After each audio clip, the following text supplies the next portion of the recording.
Hi, my name is Lakeisha from the Lakeisha Network.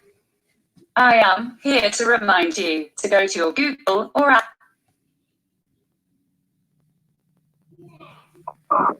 Peace and paradise to all American Aborigines. Keep holidays in the building. We got Lotus Civilization in the building. Peace of God, man. What's up, brother? How you doing? Oh, man. All's great out here. Indian land, Indiana. You know, man. How's everything out there? On this good Sabbath.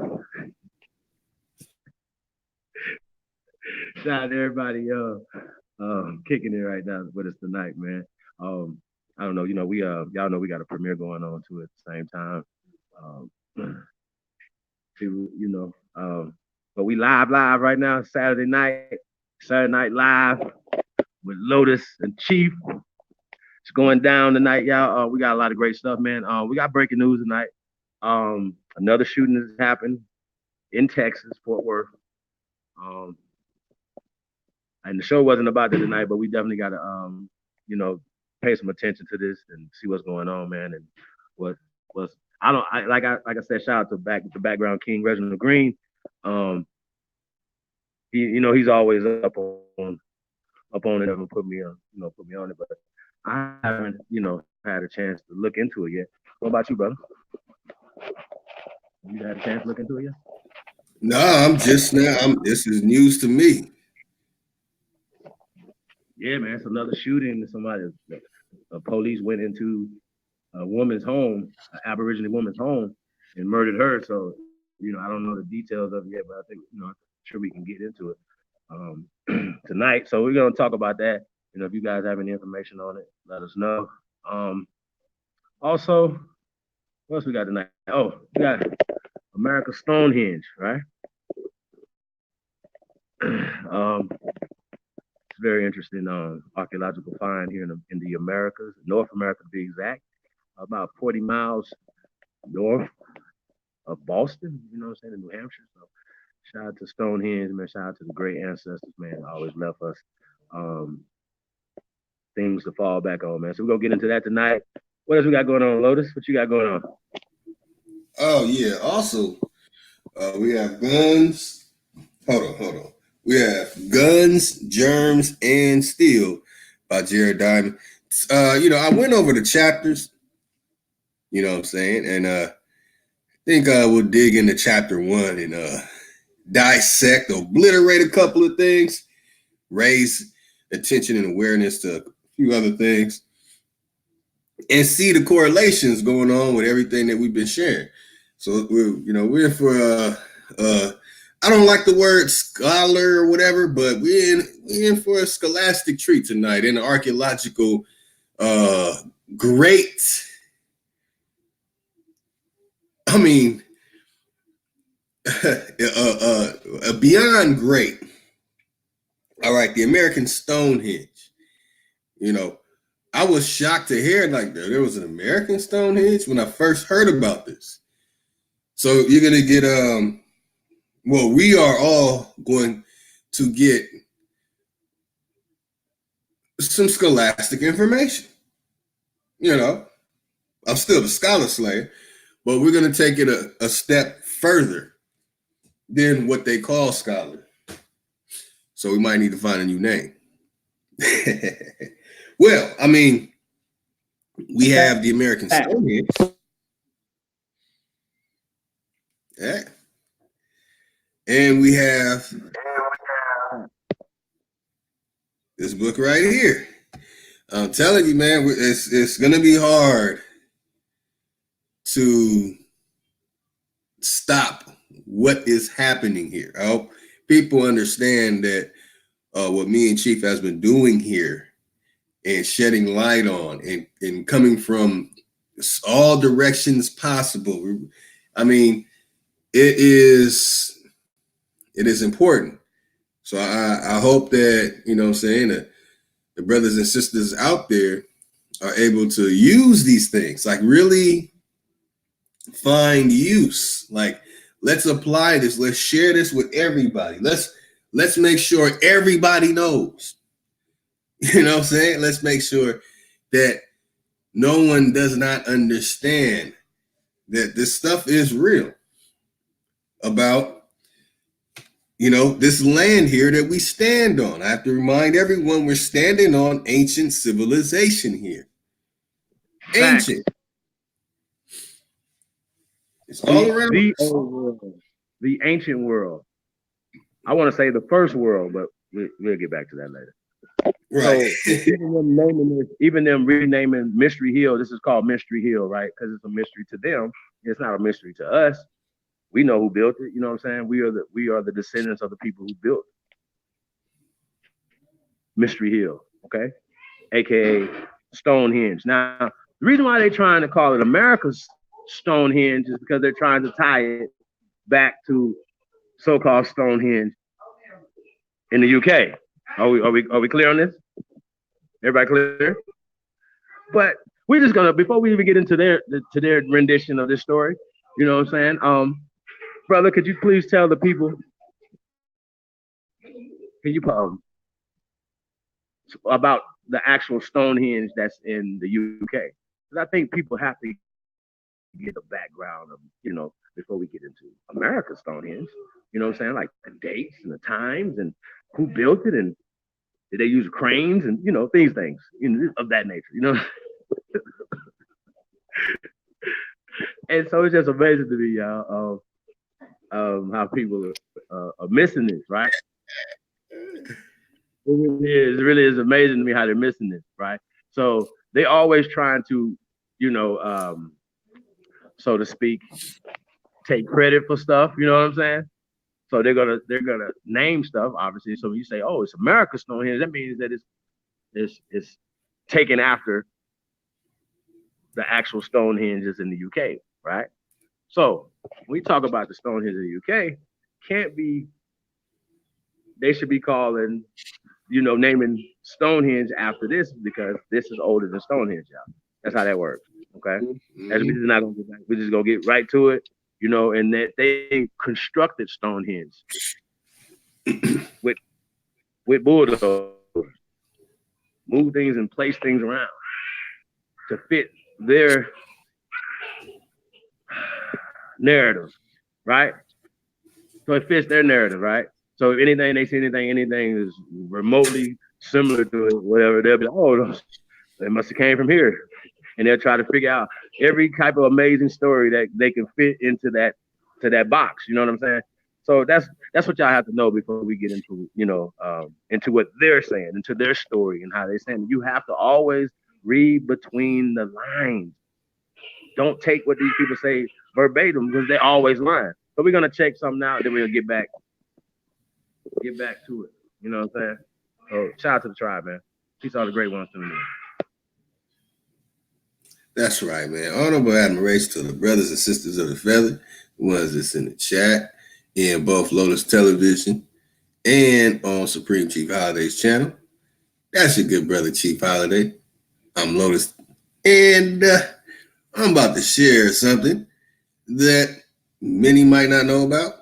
And this will go into the stuff why we say things that we say and the evidence that we have already seen and have always known about, but the naysayers make sure no one knows about it. It's like, are y'all protecting the people that did these things?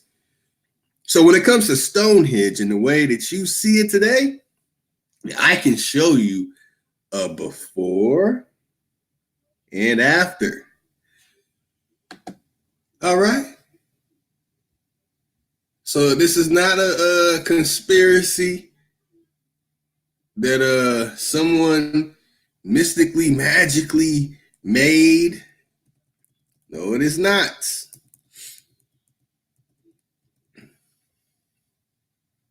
This is reality. Let me show what it looked like before. Okay. This is Stonehenge. Let's blow it up. Now they're saying that this is the oldest stone structure in the Americas. So I just wanted to This is the one in Europe. I want to show this one first. Okay. Let me see. Okay, let me get that view image.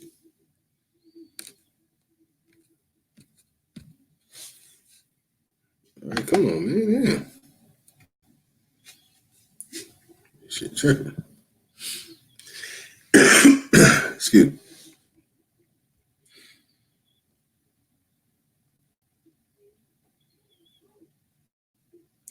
All right, hold on. There we go. Yeah, you gotta take the American one off the top of it. Yes, I was just about to. Yeah. Now you see how the American one looks. So I want to make sure everyone can get an idea that this is the one in America, okay? Not tampered with.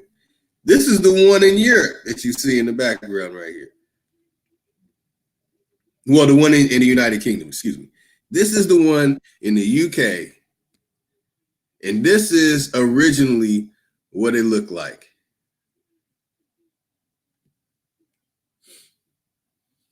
Okay? That's what it originally looked like. And you see here, it's the Stonehenge. You got some other stuff on there. It's probably an address to the location. But there you go. There it is. There it is. That is Stonehenge. Do you have a year for that, brother? Let me take it's a step back. When they have pictures, y'all. So So it had to be. They had pictures. You gotta keep that in mind. They had film. They took a Polaroid of the shit. Okay, keep that in mind. It made it a postcard. All right, Stonehenge. Let me blow it up.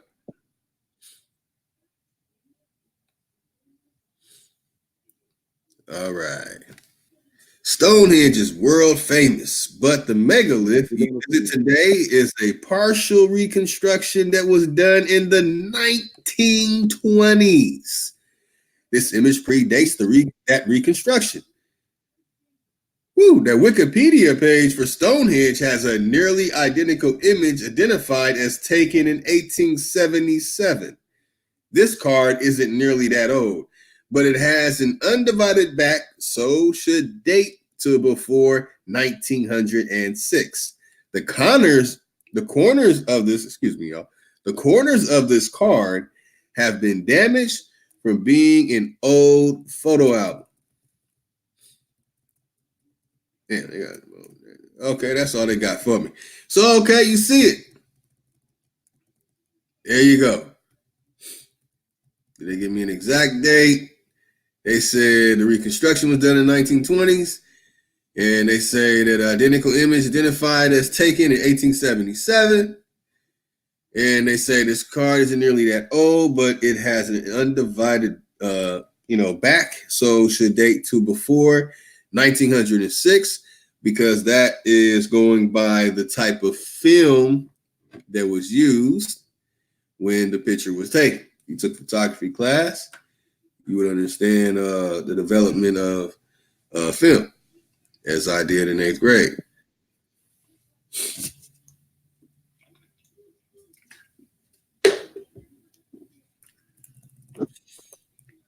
Yeah, I took photography. And so that's the original so-called Stonehenge in the UK, yeah. They reconstructed it, okay, in the 1900s, 1920s to be exact. Okay. Now, let's see what it looks like today. Oh, by the way, before I show what it looks like today, let's show them actually doing construction on it. Let's show that first. Them doing construction. Are you gonna show the construction on it? Okay. Yeah, look at this.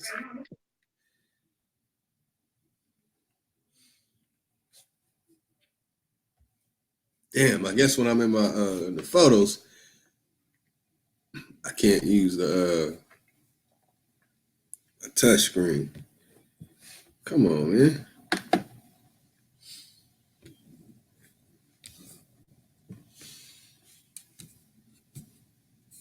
Okay.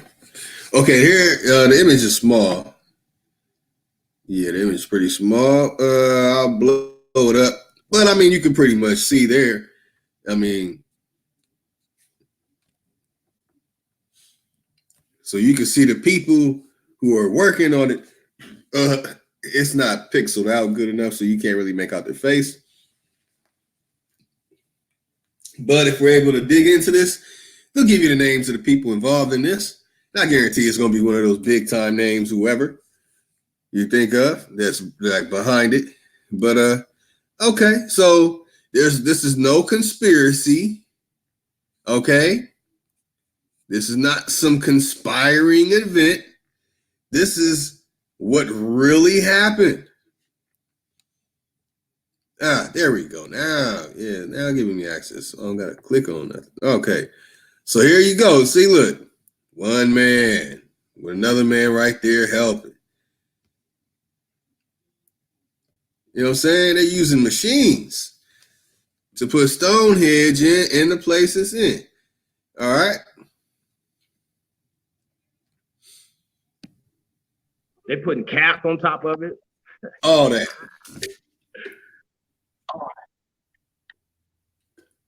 So, is this a source, y'all? Are we getting back to American Stonehenge? But we had to figure out why was they calling our shit Stonehenge? You know what I'm saying? When they created Stonehenge in the 1900s. Okay. Is this up for debate? Are we going to debate this, or is this real? Are we proving our point right now? You've seen the original,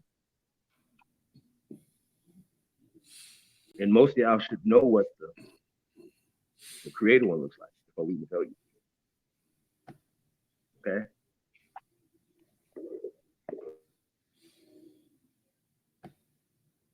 You know what's horrible and terrible and the atrocity and the all-out immoral thing about this is they built this thing and people go there as a tourist attraction and pay money to see something. They're told that this is the ancient thing that was built by ancient Europeans. No, it was built by Europeans in the 1920s.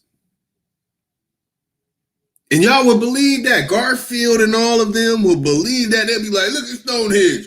Look at that. Y'all ain't them. That was not black folks that built that in ancient times. It was, look. You know, I don't feel like mocking Garfield voice right now. I don't feel like doing Garfield at the moment. So they would shove this down your throat. No, they're lying. They're lying. Oh, no. Stonehenge, that's the way it was. Look, y'all trying to take credit. Y'all trying to say that because the one in America is not as old as that Stonehenge. Well, I'm gonna take that fire and flame from Garfield before he could even light it up. There's gonna be no spark, buddy. They built that Stonehenge out there in the UK in the 1920s. All right, you see that? Garfield, I'm gonna beat you to the punch. Now, I'm not saying that there was no stones there. We saw the image of how it looked before.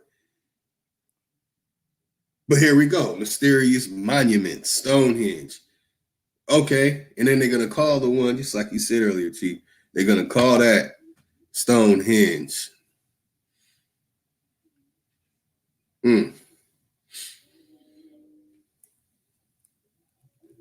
So, okay, family. Oh, man. Hey, man. Let's see it again. There they go. That's right.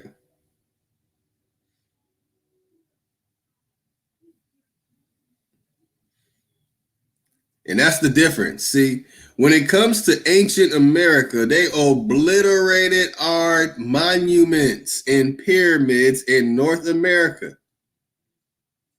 They obliterated them, and they destroyed them. They took back.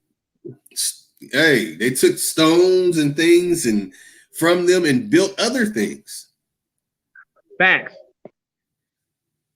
And then we have people saying, look, yo, they just have piles of dirt and mud or something. And oh, look, there some Cory seashells or something or whatever. Like, come on, bro. This is it. They destroyed over here. The people that were here are still here today. And we are those people. Man. But yeah, look at this, family. Chief. Yeah, man, bro. Man, I am beyond happy that you brought this up earlier. I remember when you were saying it, I was like, wait, what? I remember this. I like, hold on, I know about this. And yeah, it's another one of those things. It's another one of those things, family. So, to the chat, honorable admiration to the chat.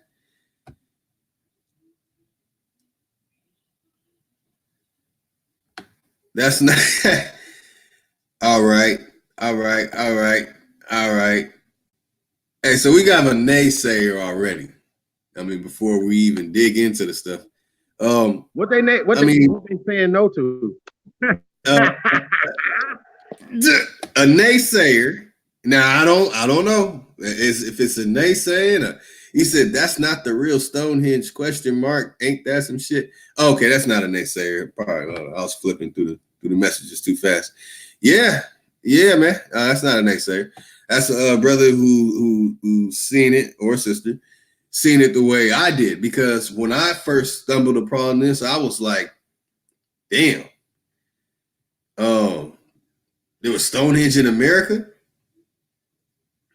and I was like, so wait, so who did what? Was that brought to the UK, or did the people from the UK bring it to America? I was like, when I first, stumbled upon this, I was shocked. I was shocked. I'm like, what's going on here, man? It's not adding up. Why would it be a Stonehenge over here? And isn't it along the same alignment with the American Stonehenge? That was one of the questions that I had, because it's almost as if they're in the same region. I'm not saying the same area as landmass, but if you took a line and went across from the UK to New Hampshire, would the Stonehenge line up with that? It was something that I was thinking about.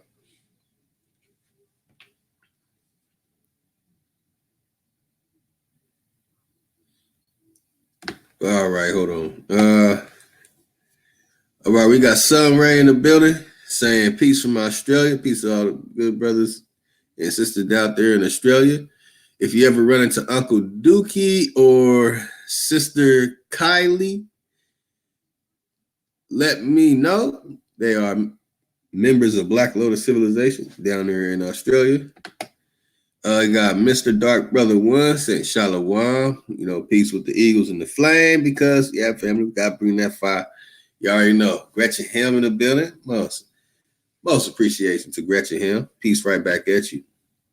We got Omega Red in the building. What up, fam? Nighthawk, what's going on, brother? Salute to the fam. Arrows up. See who else we got in here. Who popped in tonight? The Ancient One, of course. Piece of the panel in the chat, brothers. I see a lot of the family still coming in.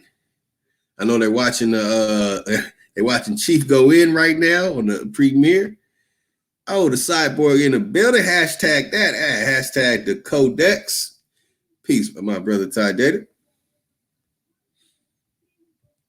We got Eugene Page. Eugene Page. Again, I was reading his comments earlier. What's up, fam?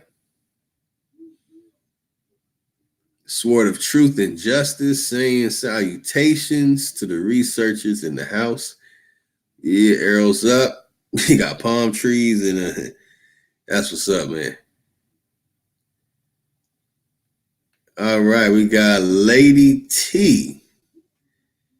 Lady T. Hello, tribe. You just logged on. Stonehenge. Where? That's right. Stonehenge in New Hampshire. That's in America. Man, that's cheap. Cheap, you bringing it. You be bringing it, bro. Bring it consecutively. Man. CEO to Miss Mohawk. Check out originaltribalwear.com. Support the sister. Support the real, y'all. Hashtag support the real. Y'all know what it is. We just wanted to go over the so-called Stonehenge in the UK before we get into American Stonehenge.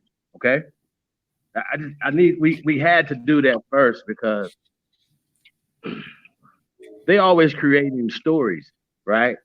They created these stories in the late 1800s going into the 1900s. We're not going to get, and they even moved things like this right here, like Stonehenge, right, to fit their narrative. They even over there in UK, they even made it to where the sun sets right in one of the like the doorways, right? They say, oh, look, right there, the ancient peoples were aligning with the sun and the stars and all this dumb shit, right? No, y'all did that in 1920s, okay? Did y'all see the cranes and stuff? So who's against that? Like, did we make that up? Did we Photoshop that? Really? This is real? Did y'all see any roofs on any of those things over there before they created that? They put those on top of that, okay? So just remember that. Now, the American Stonehenge are thousands of years old. Thousands. The oldest, so they say, right? Stone structures that they found, right? But as the brother pointed out, they destroyed a lot of stone structures when they came here, and they used them to build, like in Cahokia, they built St. Louis Cathedral. One of the things they used is stones from Cahokia. Some of the stones they used from Cahokia, they used them for bridges, government buildings, so on and so forth, right? This is what they do. Okay? This is a historical fact in American history that they destroyed thousands of structures when they came here. Some of them only just have the base left on it, right? They got a base in, I'm gonna have to pull this up one day, right? In Ohio, they still left the base there, right? The base is the biggest building on the planet. They destroyed that building when they came here. Destroyed it, left the base there. Bigger than the Pentagon. Okay? So we had the Pentagon here before they thought about the Pentagon. Okay? We had governance here before they was rolling dookie balls up and throwing them at each other. You understand what I'm saying? So when they talking about stone, little raggedy ass Stonehenge over there and stuff like that, y'all, come on. Oh, maybe they came to America. I ain't gonna jump the gun, but this is what they try to say. That's why they trying to call this American Stonehenge. Nah, we're gonna have to change that.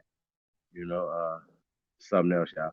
We're not gonna allow them to keep naming our shit here without any pushback. We're gonna start renaming shit, and we're gonna stand on it.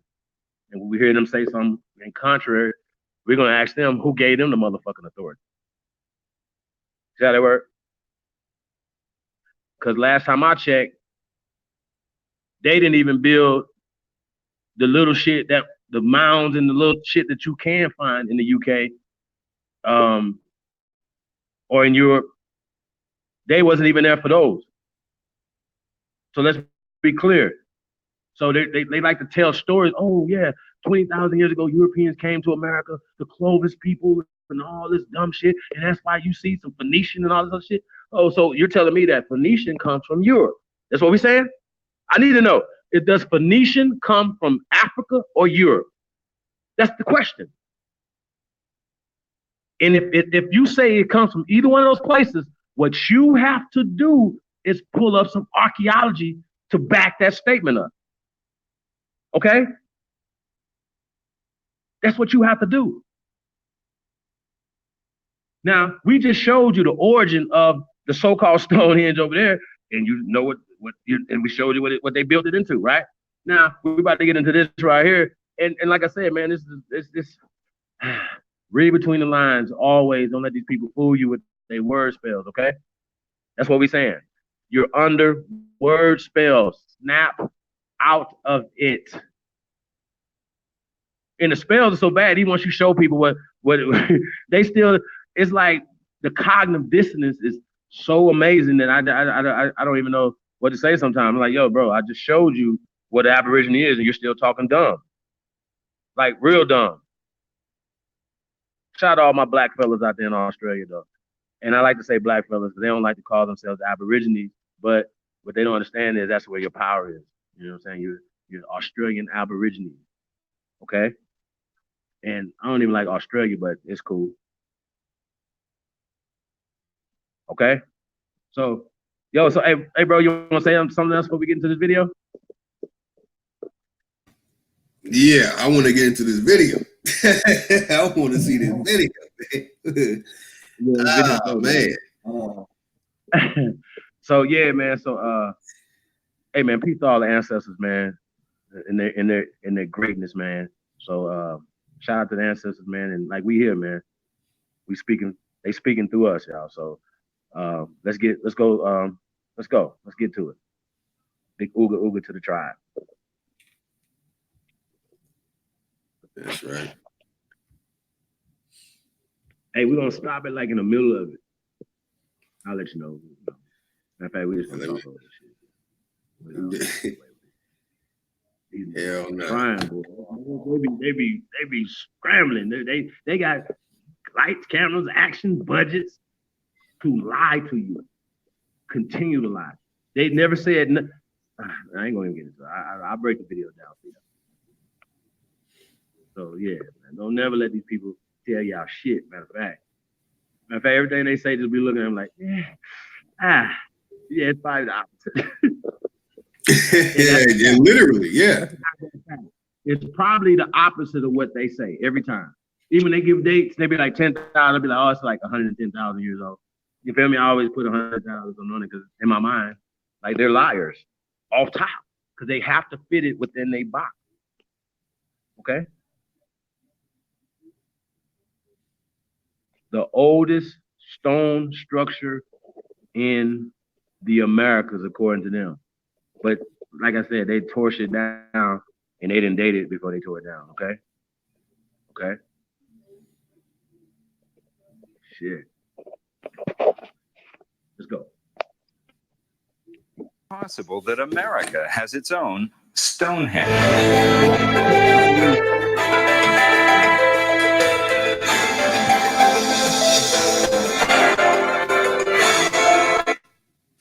Fair use, fair use. Don't wait. Our understanding of the ancient past comes from studying artifacts that have survived through the centuries, pieces of pottery or tools that provide clues about our ancestors. With each new discovery, our perception of history is enhanced and sometimes revised. Right now, a group of researchers believes that when a site in New Hampshire is fully excavated, we'll need to do more than just revise a chapter. We'll have to rewrite the whole book. Join us for America.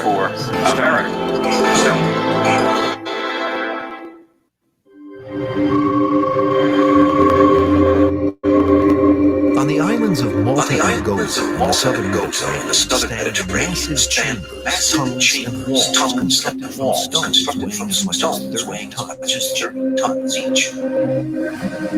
These are considered the oldest standing man-made structures in the world, dating around 3,250 BC. Within the next 1,000 years, more stone monuments begin appearing throughout the Old World, from ziggurats, the forerunners to the Great Pyramids built in present-day Iraq, to standing stones, stone circles, and chamber tombs constructed in what is now France, Britain, and Ireland.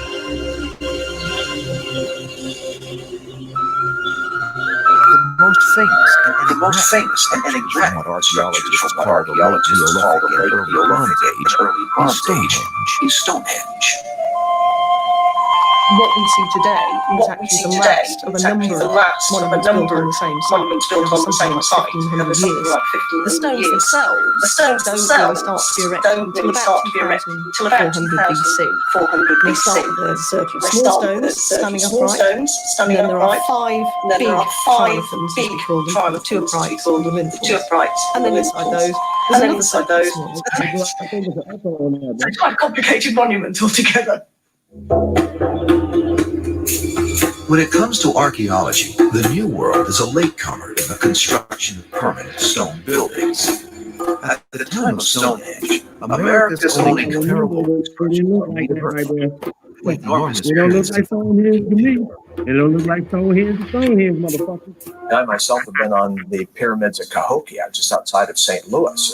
Pyramids there are as big as the pyramids in the Old World.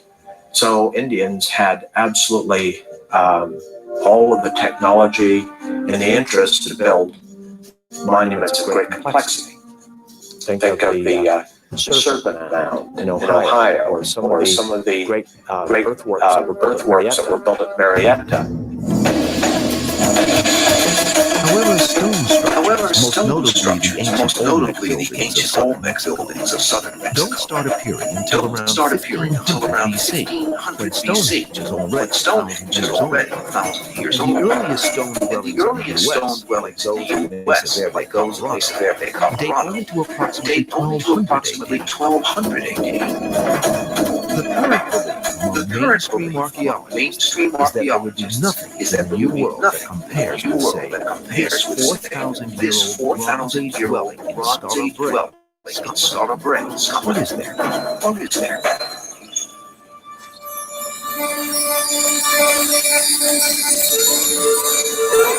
We believe it's one of the oldest man-made stone constructions in the New World. It dated as early as 4,000 years old. This collection of ancient looking chambers, walls, and standing stones is not in Scotland, France, or anywhere near the Mediterranean. It is 35 miles north of Boston in North Salem, New Hampshire. Some researchers have likened it to temples in Malta, to places in the Iberian Peninsula, to Mycenae, Hey, bro. to Minoa in Crete. You see the structures of these chambers, and they're so similar to what we have here. Not only in the construction, but in the way that the structures are shaped and the directions that they face, and possibly the functions that they have. It's very hard not to look at them and go, wow, that's incredible that you can see this here and see that there. It could be coincidental, or perhaps it's more that maybe some of the same people that were building these megalithic sites throughout Europe were coming over here and building a similar type structure and using it for a similar purpose. The site has been explored by professional archaeologists and enthusiastic amateurs since the 1930s. In 1958, the site was established as a tourist destination under the name Mystery Hill Caves. In 1982, it was renamed America's Stonehenge, in the belief that this location will one day prove as historically important as its English counterpart. I don't really know what it's used for. I mean, that's one of the interesting mysteries. As far as I'm concerned, certainly peculiar. It's enigmatic. Individual features look like individual features at other sites, but all together, it certainly doesn't. The main site at Mystery Hill, or America's Stonehenge, covers a little more than 1 acre of wooded hilltop. At its entrance is a stone chamber known as the Watch House. Excavations in the 1950s uncover what some believe are stone and bone pendants, indicating the chamber may have been a burial place. We found up there is none of the original stonework have drill marks for metal tools or any metal hammers. That whoever built the roof slabs and all the stones up there were using Stone Age technology. From the watch house, a double-walled pathway peppered with standing stones shaped by human hands leads to the main site. Here, a series of increasingly complex chambers bear a striking similarity to the burial chambers found in Karnak, one of the oldest Bronze Age sites in Brittany. The largest chamber at America's Stonehenge is called the East-West Chamber. Hold up. Where you at, Chief?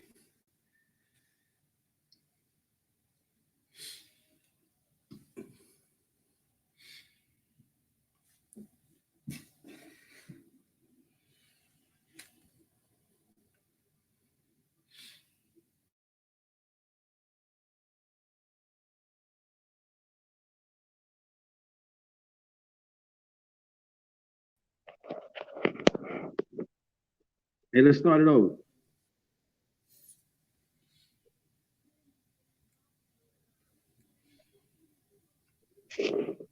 Which runs 32.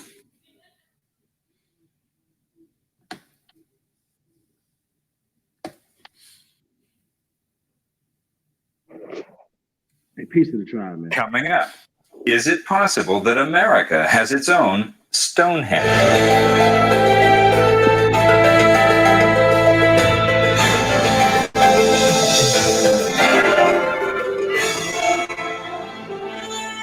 Our understanding of the ancient past comes from studying artifacts that have survived through the centuries, pieces of pottery that provide clues about our ancestors. With each new discovery, our perception of history is enhanced and sometimes revised. All right, hold on. Right now, a group of You got to mute something. Let me see if it's because I got it running through the email. Hey, in the chat, can I get a 1 if you're hearing an echo, a 2 if there's no echo? No, it's an echo. Oh, okay. So that shit's feeding the echo too. Let me see if I'll probably have to pull it up on YouTube.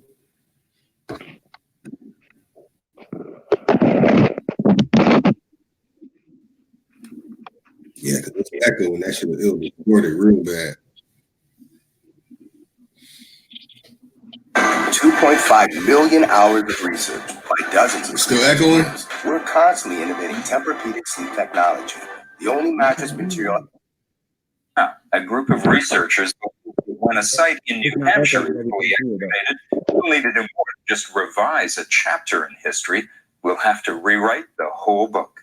Join us for America's Stonehenge. You can't see it now, though, bro. All right, hold on.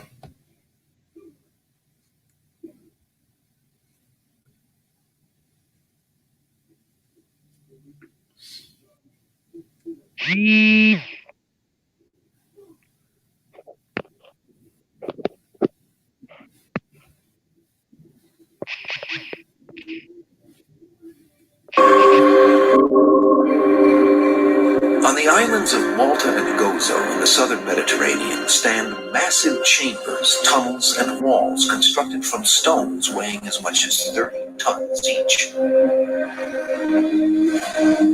These are considered the oldest standing man-made structures in the world, dating around 3250 BC. Within the next 1,000 years, more stone monuments begin appearing throughout the Old World, from ziggurats, the forerunners to the Great Pyramids built in present-day Iraq, to standing stones, stone circles, and chamber tombs constructed in what is now France, Britain, and Ireland.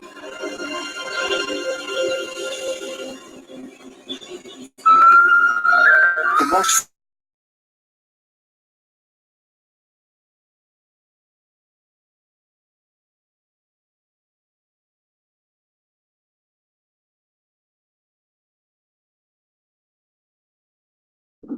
What happened?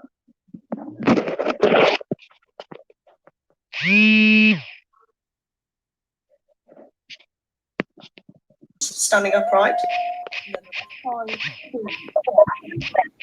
Two upright, and then inside those, there's another circle of small stone. So it's quite a complicated monument altogether. When it comes to archaeology, the New World is a latecomer of construction of permanent stone buildings. At the time of its only comparable construction like the enormous pyramids of the Cahokia people. You remind me of Elder Baba Wazir Williams, because that's how you come to me in that situation. Stop. Hold on. I'm on. Stop. Did you hear that? Yep. Oh, my God. The New World is newcomers to building. Hey, well, guess what? Shout out to Aboriginal power, man. When we talk about zero, you can't build nothing without sacred geometry, y'all. You can't build them. We are the master builders of this planet. And if you see building going on in Malta or anywhere else on this planet, they got it from us. Period. We are the civilization givers to the world. That's why they go out their way to say, oh, yeah, the New World is America, but the New World got way more than everybody else. The New World fed the world. The New World gave the world medicine. You motherfuckers wouldn't even be alive if it wasn't for us. See how that works? See how that works? We are the medicine men. We are the shaman. Shout out to medicine man. That's what it is, y'all. So we're gonna keep going, but yeah. So you gotta dodge the hijack, man. Shout out to Con Drop, man. Shout out to Career Mayo. You gotta dodge that, man. You cannot allow these people to tell you some bullshit, right? And they're gonna contradict themselves a lot in this thing. So yeah, we're gonna catch them. Don't worry about it. Let's go. Oh, remember, y'all, remember what Stonehenge looked like before what they just showed you. Oh, we're the newcomers. No, that's new, like 1920s new. 20 comers. Y'all ain't slick. Hey, I'm telling you, man. Tell him, Chief. Man, they think they slick, bro. They really do. They think they're getting away with something. No. Y'all shouldn't have been y'all should have been taking pictures back in the day. Y'all should have been like, oh, we're gonna destroy this shit. We ain't gonna leave no evidence that we made Stonehenge look the way it look right now. Okay? I'm okay. Watch what I say. Watch what they about to say right here. I can't make it up, y'all. Notice you ain't shit.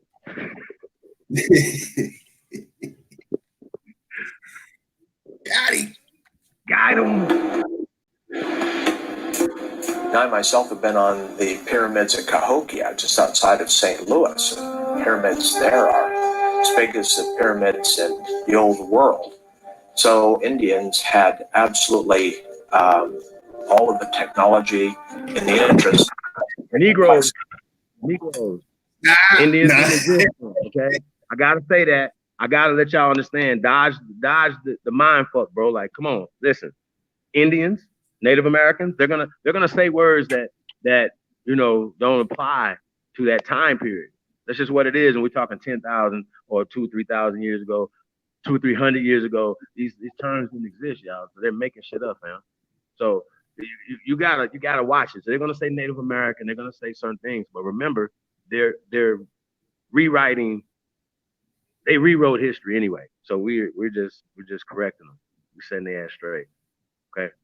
So we've already showed y'all that Stonehenge is fake. Just like the DNA test, just like everything else that these motherfuckers have put together is fictional. It's a fictional story that they created to create power for themselves. Do you understand? Like it's not hard. If I could trick you into being up under me, you fall for it. Here you go. Keep doing it. Wake up. You gotta do what you gotta wake up, bro. Go ahead, man. Go ahead, man. Hey, look what they show us in America. Now, remember, we just did Serpent Mound. We just did Serpent Mound, right? We lined this up with the stars, right? and solstice, right? Yeah. Okay, let's go. Think of the Serpent Mound in Ohio, or some of the great earthworks that were built at Marietta.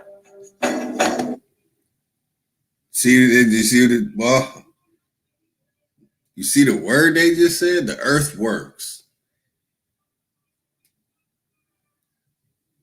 Man. You see that? Y'all see that? Man. Y'all see how big it is? Okay. The little house in the background, y'all. My bad. It's not a little house. It's a big ass barn. Pardon my language. Getting too excited, y'all.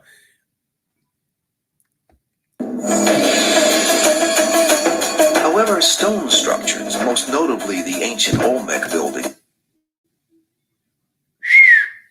of southern Mexico, don't start appearing until around 1500 BC, when Stonehenge is already 1,000 years old. And the earliest stone... You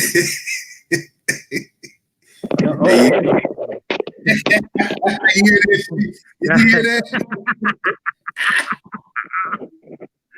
See, remember, they gotta make it fit the eugenic Anglo society agenda. Okay, I don't know what else to tell you. If you believe the shit that they're pushing, it's on you. But if you wonder why you're not successful, you're not getting any power out of that, then it's because they created it like that. Okay?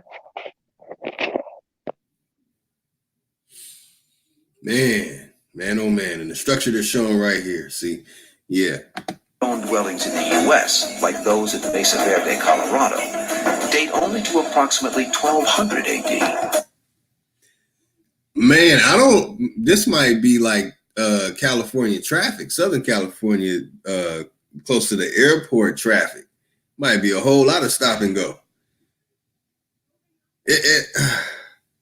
But let's let it flow. This is amazing, man. Oh man. The current belief among mainstream archaeologists is that there would be nothing in the New World that compares with, say, this 4,000-year-old Bronze Age dwelling in Skara Brae, Scotland. Or is there?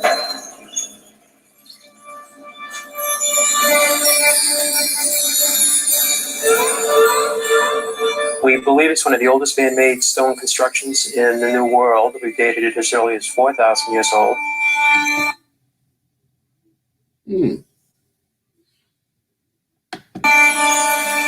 This collection of ancient-looking chambers, walls, and standing stones is not in Scotland, France, or anywhere near the Mediterranean. It is 35 miles north of Boston, in North Salem, New Hampshire. Some researchers have likened it to temples in Malta, to places in the Iberian Peninsula, to Mycenae, to Minoa in Crete. You see the structures of these chambers, and they're so similar to what we have here. Not only in the construction, but in the way that the structures are shaped and the directions that they face, and possibly the functions that they have. It's very hard not to look at them and go, wow, that's incredible that you can see this here and then see that there. It could be coincidental, or perhaps it's more than that. Maybe some of the same people that were building these megalithic sites throughout Europe were coming over here and building a similar type structure and using it for a similar purpose. The site has been explored by professional archaeologists and enthusiastic amateurs since the 1930s. In 1958, the site was established as a tourist destination under the name Mr. Time out. Time out. Flag on the field, flagrant on the court. 1930s they've been on this, and they saw this over here and started building stuff over there. Stonehenge is not the only place those people who built Stonehenge built over there in the UK, Europe, and Egypt. That Stonehenge in the UK is not the only one. Oh man. Caves. In 1982, it was renamed America's Stonehenge, in the belief that this location will one day prove as historically important as its English counterpart. I don't really know what it was used for. I mean, that's one of the interesting mysteries as far as I'm concerned. Certainly, it's peculiar, it's enigmatic. Individual features look like individual features at other sites, but all together, it certainly doesn't. The main site at Mystery Hill, or America's Stonehenge, covers a little more than 1 acre of wooded hilltop. At its entrance is a stone chamber known as the Watch House. Excavations in the 1950s uncover what some believe are stone and bone pendants, indicating the chamber may have been a burial place. What we found up there is none of the original stonework have drill marks for metal tools or any metal hammers. That whoever built the roof slabs and all the stones up there were using Stone Age technology. From the watch house, a double-walled pathway peppered with standing stones shaped by human hands leads to the main site. Here, a series of increasingly complex chambers bear a striking similarity to the burial chambers found in Karnak, one of the oldest Bronze Age sites in Brittany. The largest chamber at American Stonehenge is called the East-West Chamber, which runs 30 to 40 feet. It runs east and west, about 40 feet in length, and it consists of very large vertical slabs capped with large roof slabs. It's very similar to what you find in France and also in northwestern Ireland. They call them galley graves. The belief today is that they were used as tombs. Markings scattered throughout the main complex indicate a variety of early civilizations could lay claim to be the builders of the site. The question of who built American Stonehenge is perhaps one of the most important questions. We have markings that have been identified as Phoenician, Libyan, and Celtic Ogham. The centerpiece of America's Stonehenge is also its most enigmatic. This 4.5-ton stone slab is called the sacrificial table because of speculation about what it may have been used for. You have that huge flat granite slab with a groove all around the edge. Obviously a place for fluids to drain off. We have to accommodate a human being or a large animal. It seems obvious as you look at it, it must have had some type of sacrificial significance.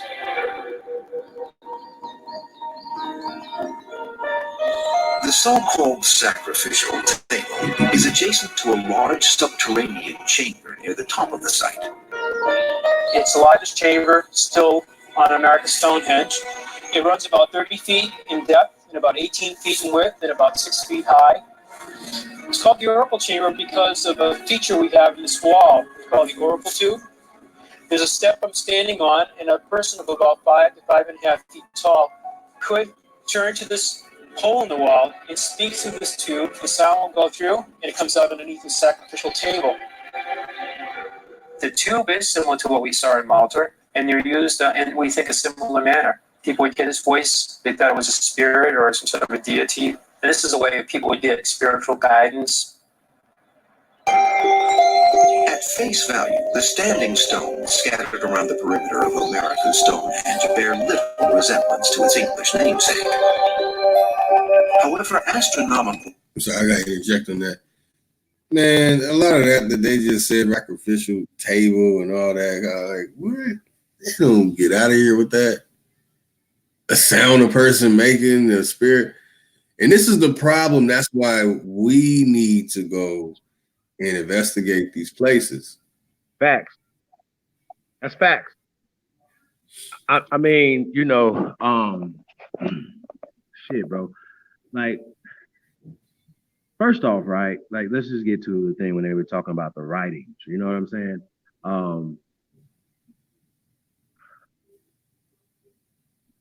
You got the Boston Celtics there now, right? And then there's, you know, you see the little looking dude and everything, whatever. And they'll give you the impression that, you know, obviously that the Celtics would be one of the teams that would represent for a foreign place, right? It's in Boston too, right? The Celtics, the Celts, right? Now, if this structure is already there, check, okay, but they still tell you that this writing was there, like these could have been the people that created it. Y'all understand where I'm going with this? Like how they try to, man, these people are slick, how they try to word spell you or how they try to spin you to believe that they made a trip over here and built something they didn't build there. Y'all get it? Think about it. Oh yeah, this writings and this writings, Iberia Peninsula and stuff like that or whatever, right? And then you'd be like, well, okay, do they have this in the Iberian Peninsula? That would just be a question that you would have to ask. Do they have anything that's comparable to this? See how this work? So it's just like they just start putting, you know, like, okay, you know, if this is here, then this must have came from here because it didn't come from here. You understand what I'm saying? So that's what we gotta watch out for. Like I said, you know, they're gonna put their agenda on it, and so we gotta make sure that we stop them from doing that.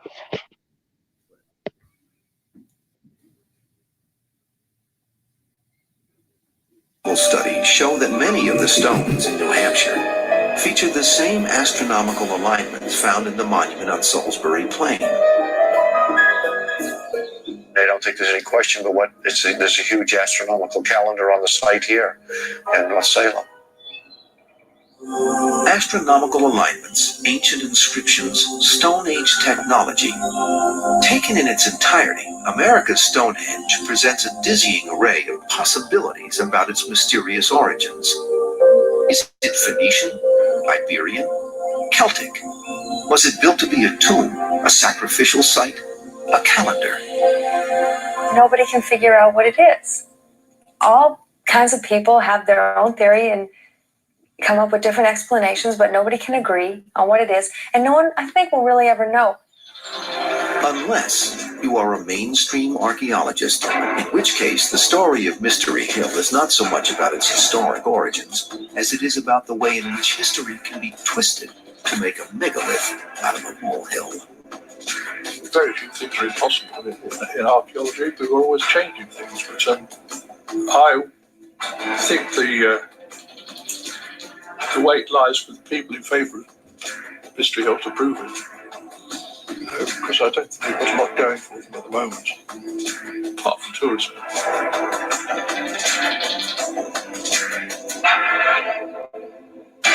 When we return, the search for the truth about America's Stonehenge begins with the first archaeological excavation at the site. They did recover artifacts from Mystery Hill, 7,000 of them. The Great Pyramid at Giza, at 481 feet, was the tallest structure in the world for 4,000 years, until surpassed in 1889 by the Eiffel Tower. We now return to America's Stonehenge on History's Mysteries.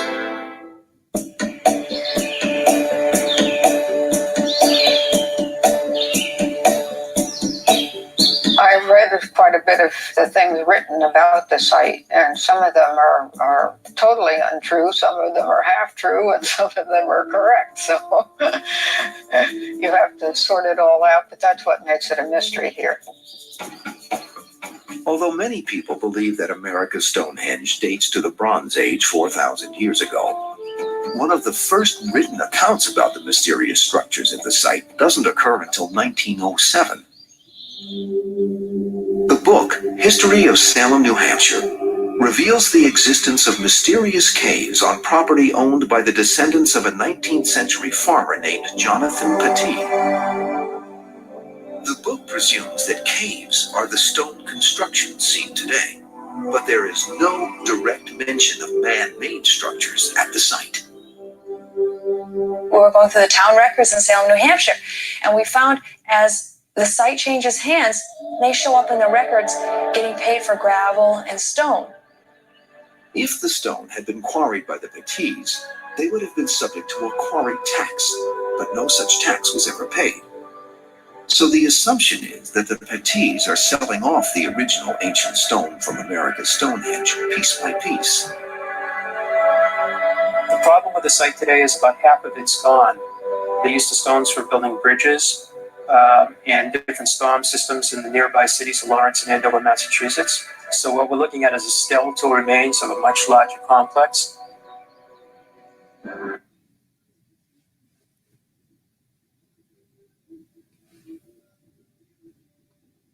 Huh?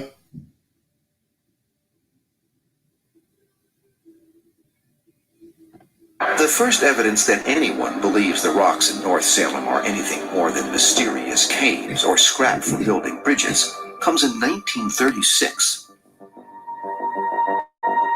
In that year, William Goodwin, a wealthy insurance executive, visits the site and is fascinated by what he instantly believes is evidence of a pre-Columbian settlement. William Goodwin was an amateur archaeologist. He graduated from Yale. He did some work on the mounds in Ohio. He also did a lot of work looking for the original Vinland, Leif Erikson's voyages. And Goodwin claimed that Vinland was in Portsmouth Harbor. And that's not too far from North Salem. In 1937, Goodwin purchases 20 acres of property from the Petit family and begins the first full-scale investigation of the site. Goodwin thinks that the site's remarkable resemblance to ancient structures in the British Isles may be because there was a Celtic presence in the New World around 1000 AD. He bases his theory on 11th century Icelandic sagas that describe a, quote, white man's land, unquote, across the Atlantic. Who are these so-called white men? Goodwin finds the answer in the 7th century chronicles of St. Brendan, who writes of sailing the Atlantic to a place that many interpret as being North America. St. Brendan describes things that you just couldn't describe unless you really saw them. All sorts of plants and marine life, and even the angle of the sun overhead. When Goodwin finds that stone dwellings used by St. Brendan on the Dingle Peninsula in Ireland are strikingly similar to the structures in North Salem, a theory is born. He attributes the site to an obscure sect of Druidism known as the Coldee monks, the men who supposedly sailed with St. Brendan. In know that these monks made it to a number of places even before the Norse. They were in the Shetlands and the Orkneys, and they were in Iceland before the Norse got to Iceland. But could they have made it all the way across the Atlantic, up the Merrimack River, and then overland to North Salem? William Goodwin begins to look for proof. Unfortunately, what Goodwin calls excavation and restoration, others call destruction of evidence. He dug out the dirt, removed the brush, cleaned it, and then he began rearranging it. He felt that it was an Irish monastery, and he started restoring it to fit that theory. So we have a few structures up there that have been modified to kind of fit into that theory. In his 17 years on the hilltop, Goodwin and his well-meaning assistants modify and move 10 to 15% of the site. Therefore, the issue then becomes, well, how do we know what is original, what's pristine, and what deserves fair comparison to, say, old world construction, and what somebody thought it should look like and is only the product of the last few decades of reconstruction.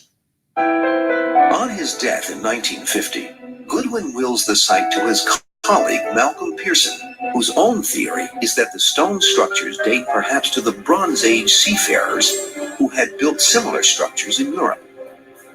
Pearson forms the Early Sites Foundation, which is the first group to mount a full-scale scientific inquiry. They did recover artifacts from Mystery Hill, 7,000 of them. How many of those are traceable to Bronze Age Europeans? Well, exactly none of them. All of the artifacts that were excavated either traceable to Native Americans, and that area was inhabited by Native Americans probably for 10,000 years, so that's not surprising. And then in the site, they also found artifacts traceable to Europeans who came into the area in the 18th and 19th centuries. Given the origin of the artifacts, archaeologists explore the possibility that Native Americans could be responsible for the constructions at Mystery Hill.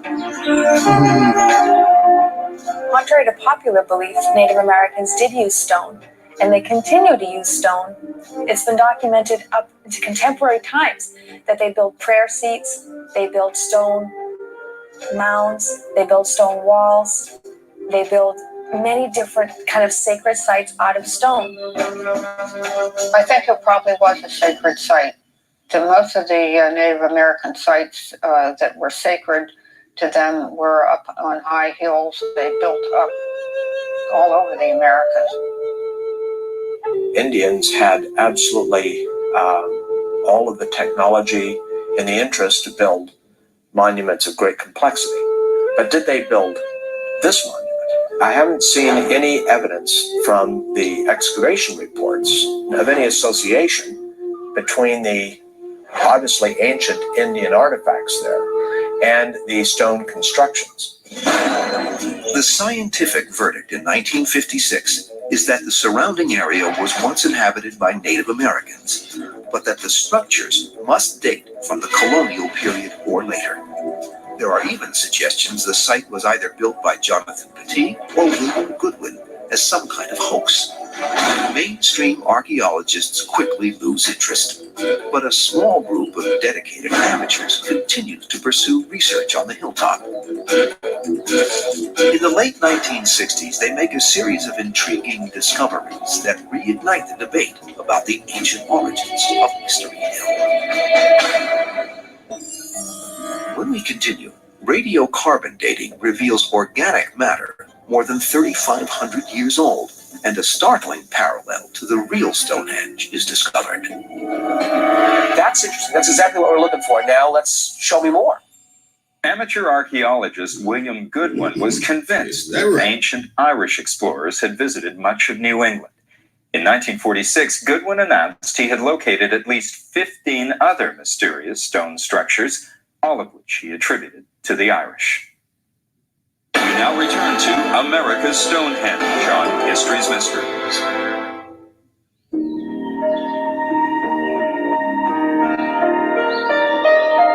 The history of Mystery Hill as a tourist attraction begins in 1957, when the property is leased to an entrepreneur and amateur archaeologist with a curiously appropriate name.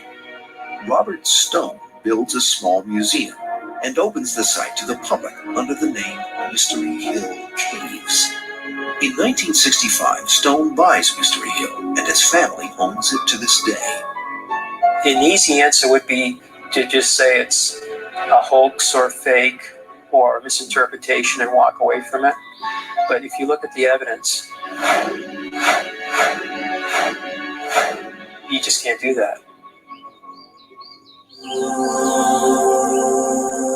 Although faced with a series of disappointing findings from the 1950s, the Stone family continues to pursue evidence that Mystery Hill is a Neolithic or Bronze Age site. In 1967, Robert Stone has organic material from the site radiocarbon dated. A tree root growing through the wall of one chamber is dated to 1690, eliminating William Goodwin or even Jonathan Petit as the builder of the site. You don't build a stone chamber around a tree. The wall was already there. So we have a wall that was there before Jonathan was born, before his father was born, and before his grandfather would have even been on top of the property. The radiocarbon date I'm aware of on this tree, it's really interesting, and I'm not going to debunk that. I'm going to say that's interesting. That's exactly what we're looking for. Now let's show me more. To find more, Robert Stone enlists the help of Jim Whitall, a self-described maverick archaeologist. In 1969, Whitall unearths a chunk of charcoal near this chamber and sends it to a laboratory in Cambridge, Massachusetts for radiocarbon dating.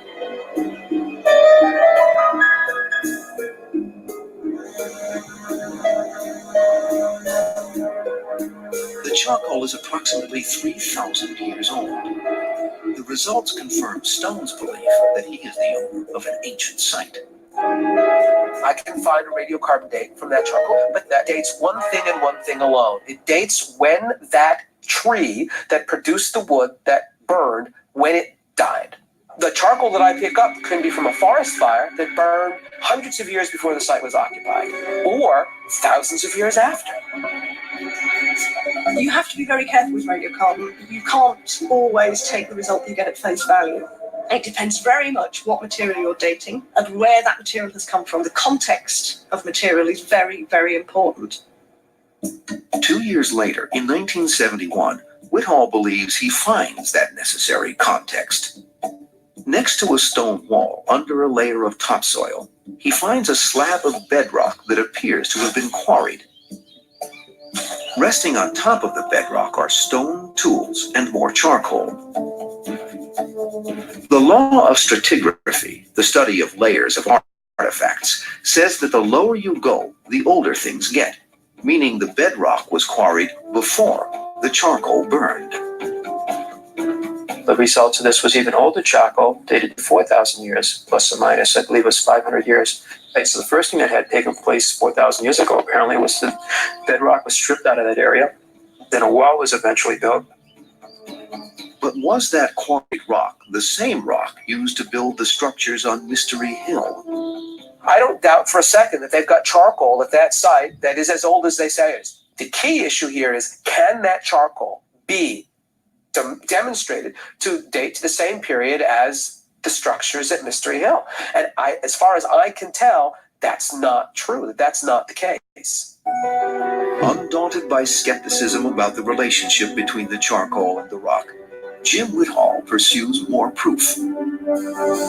At the time, there is much excitement among archaeologists about the recently published findings of seemingly deliberate astronomical alignments at the real Stonehenge. On the outer perimeter of the monument, there is a single stone which stands upright, which is known as the heel stone. And the midsummer sun rises above the heel stone. Conversely, if you stand on the other side of it, on the winter solstice, the sun sets into Stonehenge, which is really quite a spectacular thing. The published report also finds alignments at smaller European sites that more closely resemble the stones encircling Mystery Hill. The Rollright stone circle, known commonly as the King's Men stone circle, is from the late Neolithic period, so it's approximately 4,500 years old. We don't know why they built it or what for. There's been several astronomical alignments suggested for this circle, The main one being that the entrance of the circle is aligned to the major standstill of the moon at midsummer. In 1971, the owners of Mystery Hill sponsor an astronomical survey of their site, and in the following years find that it too has stones that mark important celestial events. The awesome thing is to actually see the sun rise out there on the horizon, and it's coming up right behind one of these standing stones on the edge of the hill. Or to see it actually go down right over one of these standing stones. And to know that it's been doing that for probably 4,000 years. And then to ponder a little bit, well, who was here then? These stones were intentionally removed from the bedrock and stood on end, and they varied from about 5 feet to 9 feet in height, and they must have had a purpose. Astronomical surveys find that not only do the standing stones encircling Mystery Hill mark the winter and summer solstices, they also mark the spring and fall equinoxes and 4 significant dates called cross quarters that were important Celtic holidays. Once we found those cross quarters, and those are the 4 Celtic holidays that are marked up there on the hill. That pretty much clinched it for me that this had to have some connection with the Celtic peoples of Europe, because here are their holidays, and they're marked.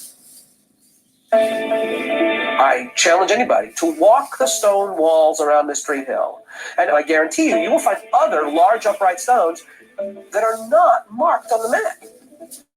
Well, they're not marked on the map because they don't represent any alignment. Well, if that's the case, then what they've done is sort of picked and chosen those stones that they can make an argument are aligned according to some celestial event on the horizon.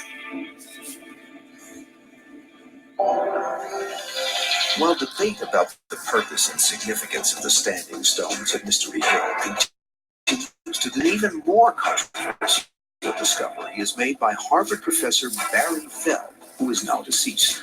He was brought to the site in 1975, and he found an inscription to Bel, the sun god, and he said that this inscription was a Celtic inscription in Iberian Punic. In 1975, Iberian Punic has been a dead language for more than 3,000 years. This was controversial because no one had ever found it in North America before. These were some alphabets that were only used in Europe. When we continue, are these stone tablets conclusive proof that Mystery Hill is older than the first documented explorers of the Western Hemisphere? Do I think people could have crossed the Atlantic before Columbus? Yes, I think so.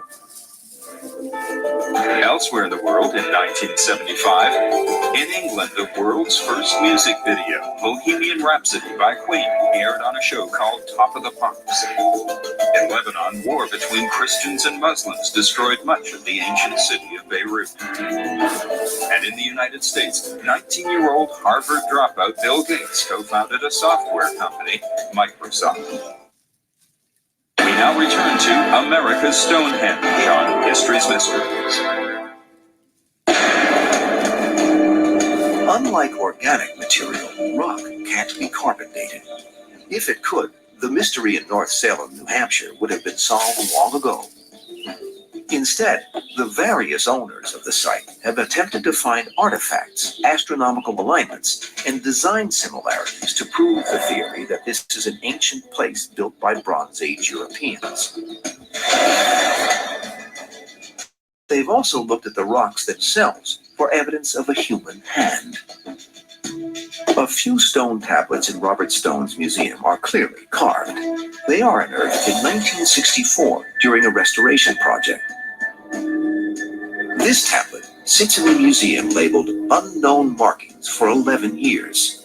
Dr. Barry Fell deciphers it in 1975. Dr. Fell looked at it, and he says, this is Baal, B-A-L, Shadda, Canaan, Hanan. But basically, those are the letters that he assigned to these markings. And it was something like, to Bel, the Canaanites are dedicating. They are dedicating this. At the time of his visit to Mystery Hill, Dr. Fell is already a celebrity in the rarefied world of epigraphy, the study of stone inscriptions. A Harvard biologist by training, Fell shakes up the mainstream in the early 1970s by deciphering a number of North American inscriptions as primitive Iberian, Libyan, and/or Phoenician.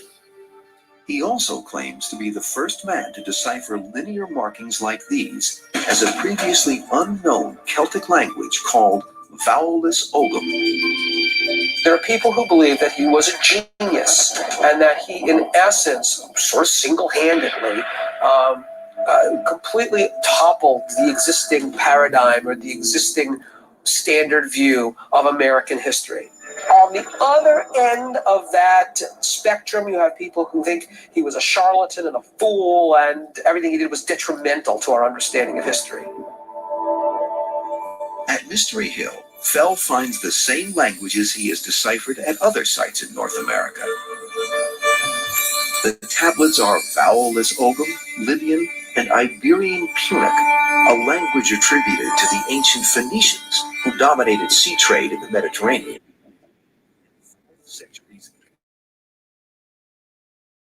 Fell's interpretation was that there were a number of different occupations.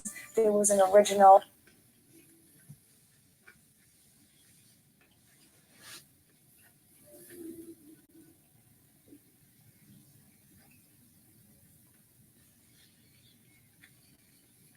Chief.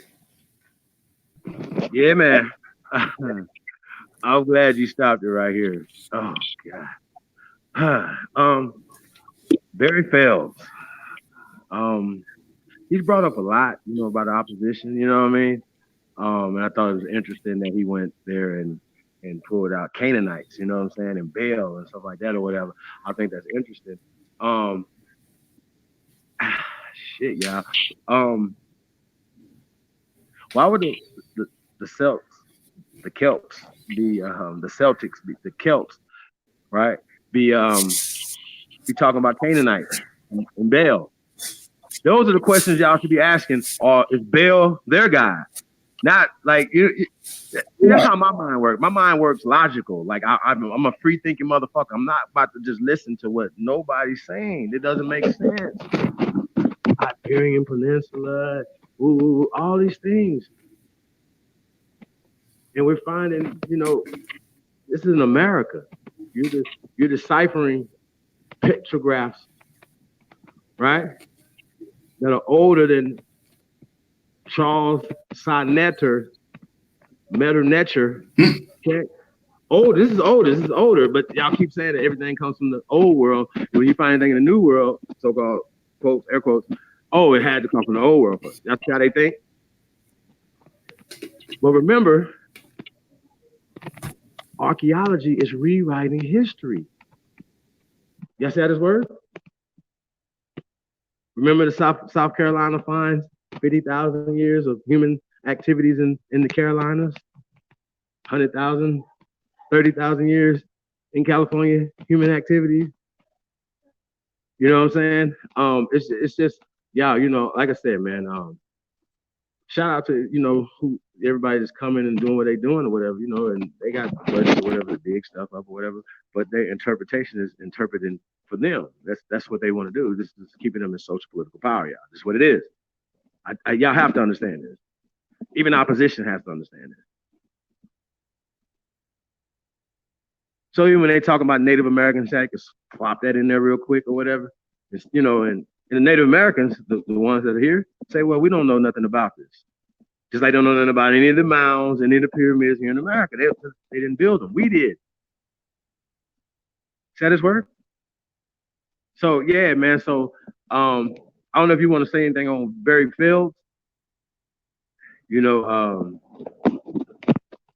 was a contemporary of Dr. Ivan Van Sertima and those guys or whatever. I don't know. You know, I'm not a I don't really study Barry Fells like that. You know, I go a little past him. I want to know where he got his information from. You understand what I'm saying? And it's not like, oh, we're gonna get some information from somebody. Why? Because guess what? They're getting it from ancient. They're getting it from our ancestors. They're getting it off the walls. They're getting it off the inscriptions and things that we left here thousands of years ago. So shout out to the ancestors. And they be like, oh yeah, they didn't left me. Right after they told you that they just found 7,000 artifacts in this thing, right? And then they say, well, they didn't leave anything. We didn't find anything. Yeah, you did. And they start showing you metallurgy. You can't make spikes with stones. That's metal. You understand what I'm saying? So it's just not adding up what you guys are saying. And I seen that map. Shout out to the ancient one. That map was crazy. I thought I seen like a serpent mound there and shit. Like, yo, this is really amazing, y'all. You know what I'm saying? So when they talking about American Stonehenge, then they're gonna say, oh well, yes. Well, they start dating stuff or whatever, and they found this bedrock and with some chalk on top of it. They said, well, this is 4,000 years old, give or take 500 years. So I'm like, what? I thought y'all just said that it was older over there. Did you catch that, Lotus? Yes, I did. I mean, these people, man, they just really think we are real slow around here, y'all. All right? Real slow. And the fact that they making Stonehenge over there look more like this over here gives you some clues of what they were thinking, because they had already seen our structures here in America before they went over there and constructed what they're calling Stonehenge right now. I think it's hilarious. You know what I'm saying? Can you show us anything else that you guys built over there that would compare it to anything like that? I mean, I just think it's incredible, y'all. And they built that during like the 1920s. Like this is comical to compare something that you created in the 1920s to something that we created thousands of years ago. I think it's ludicrous. It really is. And then once you get into the actual research, these things go back 7,000 years. This goes back 7,000 years, according to science. According to this video right here, according to science, says that this structure right they call an American Stonehenge is 7,000 years old.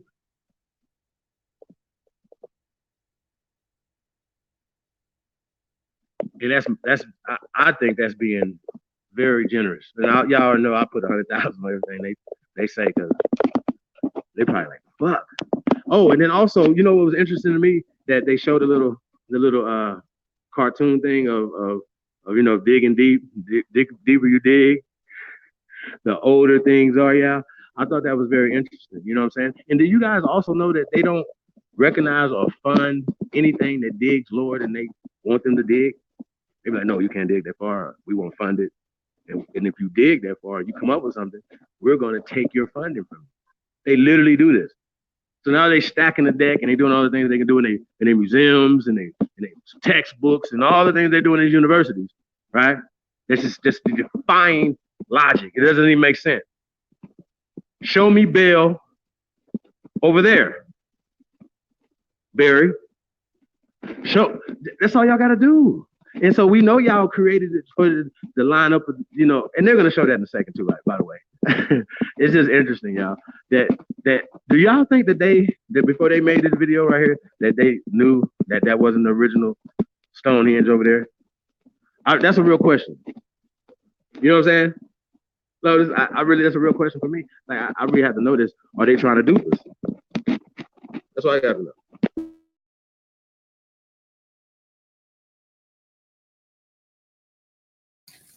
Well, when it comes to me personally, I never trust a person with a last name Phil. That's just me, though.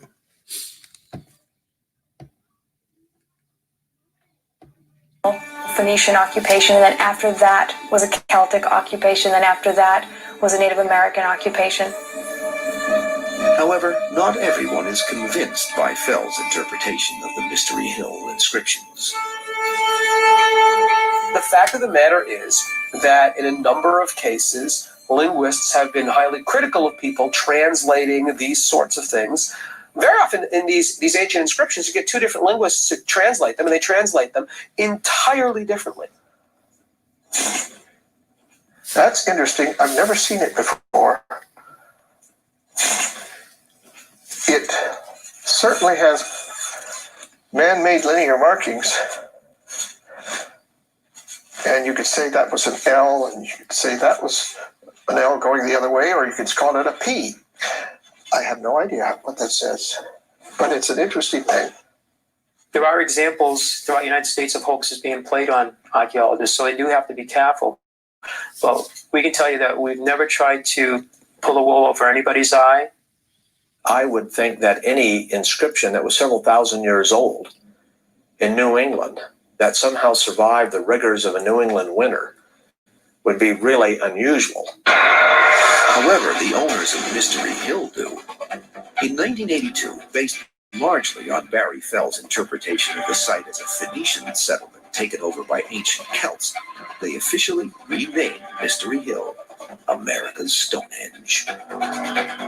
We've been called lunatics, the fringe element, but we have people from established institutions talking about people coming across the Atlantic thousands and thousands of years earlier than we talked about.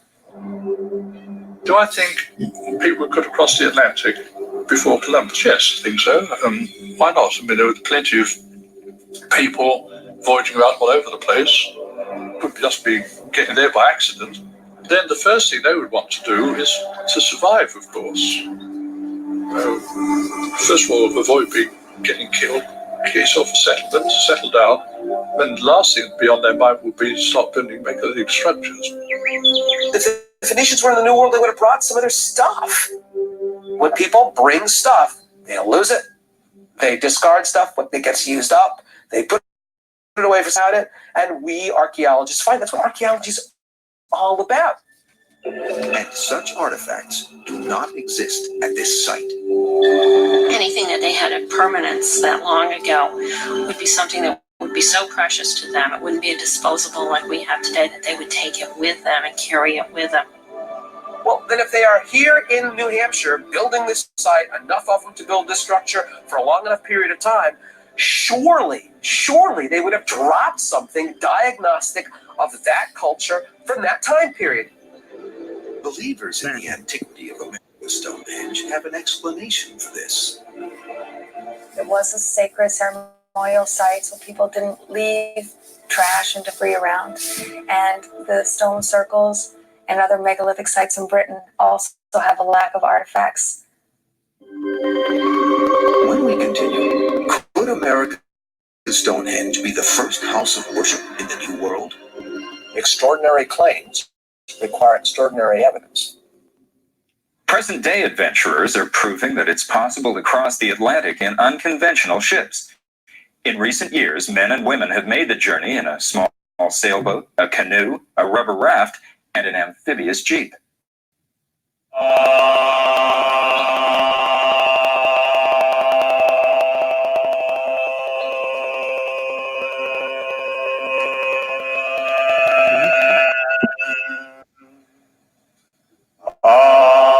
At the Roll-Right Stone Circle in Oxfordshire, England, a circle of neo-Druids perform the traditional rituals of their ancient ancestors.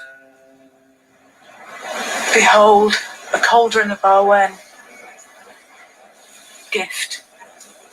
These are our ancestors of blood, of spirit, of mud. And we can hear their spirit. We can feel them within the stones. And to come back to a site like this, to celebrate in a stone circle that's 3,000 years old in honor of those ancestors. I mean, you do need it. It's fantastic. I was trying to hold it in, man. Look at this. Look at this. They funny as shit. But what's so crazy is it's not their ancestors, though. You know what I'm saying? So, That's what makes me kill me, man. He's like, Cheddar Man's my great uncle. Like, come on, bro. Like, this shit's getting weirdos. Weirdos. Look at this. They have archaeology to prove this. They actually got the bones. You know, y'all got to understand that they actually recover bones. They're never going to say anything about bones, y'all. They haven't said anything yet. Y'all notice that? Have y'all noticed that? And I'm just spoiler alert. They're not going to say nothing the whole time about bone, not one time. I think that's interesting. Garfield would believe it. Druids. They would believe it. Wow. Garfield would say, look, this is evidence. This is not y'all. This is the cauldron of the sacred. What the? What? Look at this. Come on, man. He got extension. I think it's cold. Playing Druid on the weekend. This is crazy. Wow. Wow. Still practicing. Hey, man. Hey, yeah. This is what it is, man. Oh, man. I couldn't do it, man. I couldn't do it. All right, let's see. Oh, man. This. See how they trying to make it fit in the European. See how they trying to make it, though, fit into the European box. And they just telling you, look, none of that shit's over here to prove what y'all saying, right? None of that stuff's over here, right? And what's so crazy is like I said, I've been doing this American thing right here for a minute, and you know they talk about like they can't even. They said that they try to move stuff and stuff. They can't like they only said like 10 or 15% or something of what they tried to rearrange stuff. They can't even do it with cranes and everything they got. They're like, well, how the fuck did they do this without any machines? They're like, these people are amazing. How did they move these things? How did they move these blocks? How did they do it without any machines? Because we can't do it now with machines, yo. So I just think it's interesting. Hey, do you think that they took those stones from other places and took them over to Stonehenge? They had to. They had to. I used to know the story at the back of my head. They talked about it. They had to take stones from far off somewhere and take them up here to build Stonehenge in the UK. We're on the case, y'all. I mean, if they said they took them from somewhere else, then I'm sure they took them from somewhere else. You know what I'm saying? I just wow. That's all I can say is wow. For real. You hear the people talking about over here in America, man, they're taking our stones and making bridges and all kind of other stuff. Whoa. Just tearing our money. We've been saying this for years, right? But they don't believe it until they got to hear it from one of them. That's crazy to me.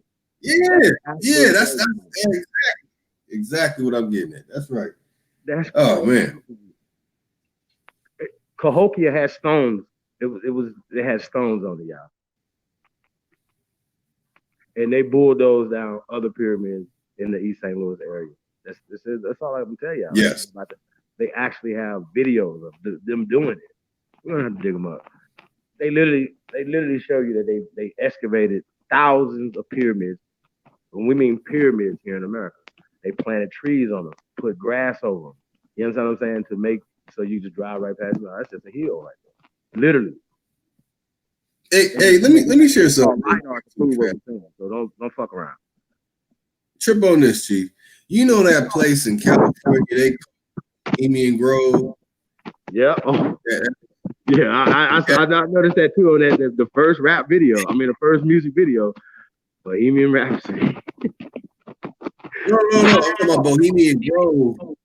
I know. Where Alex Jones went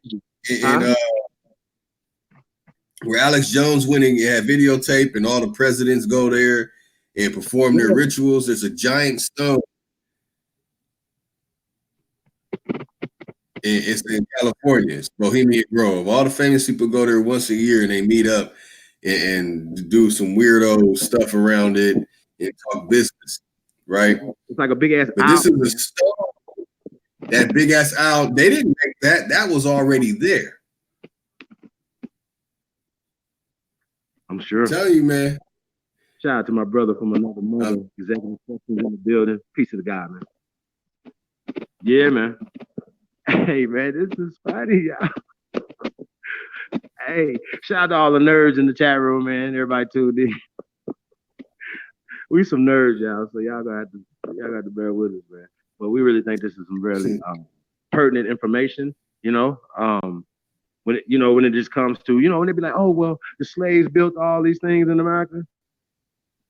Okay, why didn't anybody else build it? Like y'all follow me? Like, why did we build it? Because we were the builders. We've been building on this land. We've been cultivating this land for thousands, if not millions of years. Okay? And what you guys got, and they're never going to say these are Negroes. They're never going to say that. We have to. Okay? We have to. They're going to keep spinning it the way they need to spin it socially to keep political, economic power. Okay?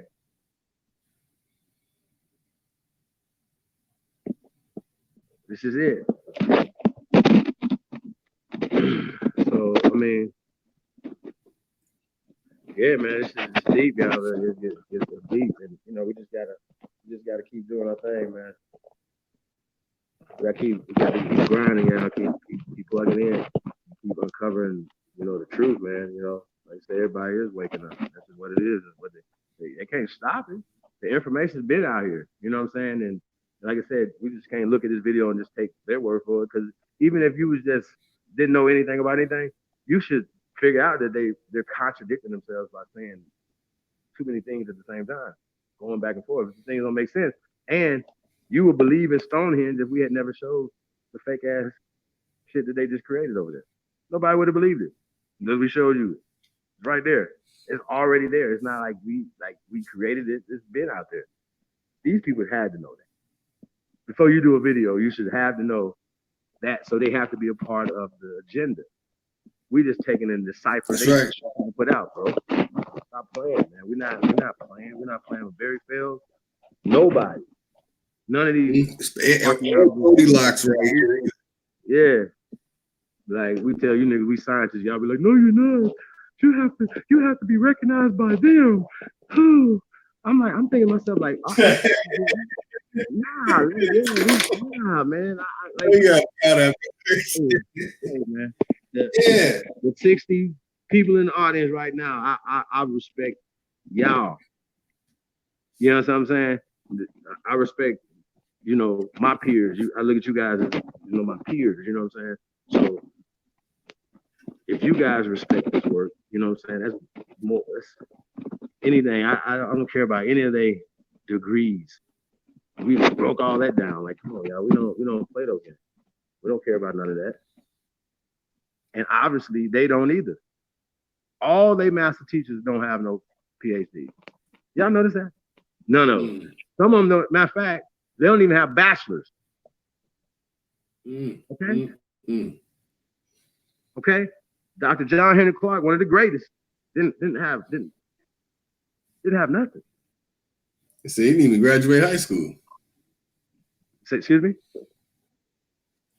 Didn't they say he didn't graduate high school? He didn't even finish high school? Straight off the farm, bro. Yeah.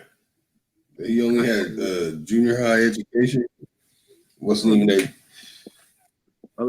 Hey, Dr. Ben. Dr. Ben too. He taught at universities. He didn't have degrees and all that. Dr. Ben either. Not even a bachelor's, bro. Okay? So when you guys get to talking crazy, we're gonna be like, oh, hold on. Where'd that come from? Who's your source for this? Right? We don't do y'all like that. We honor Dr. Ben, the work of Dr. Ben. We honor the work of Dr. John in the car. To me, like it was two of some of the greatest. You know what I'm saying? They left a foundation for us to build off of. Dr. Ivan Van Sertima. We're not stuck and they came before Columbus. Shout out to Lil Yachty, but hey, that's a part of his progression. These niggas, I still can't believe y'all was arguing with 1,500 people in the chat room, right? Thousands of people gonna see this video. I hope they catch it. I hope that these fools catch that they were arguing the fact that the Olmecs were Africans, right? Why they was arguing that black people wasn't here prior to Christopher Columbus. I just think that's retarded, y'all. Like, for real. That's why we got a short bus. That's why we be doing y'all like that, because you niggas is retarded. That is retarded.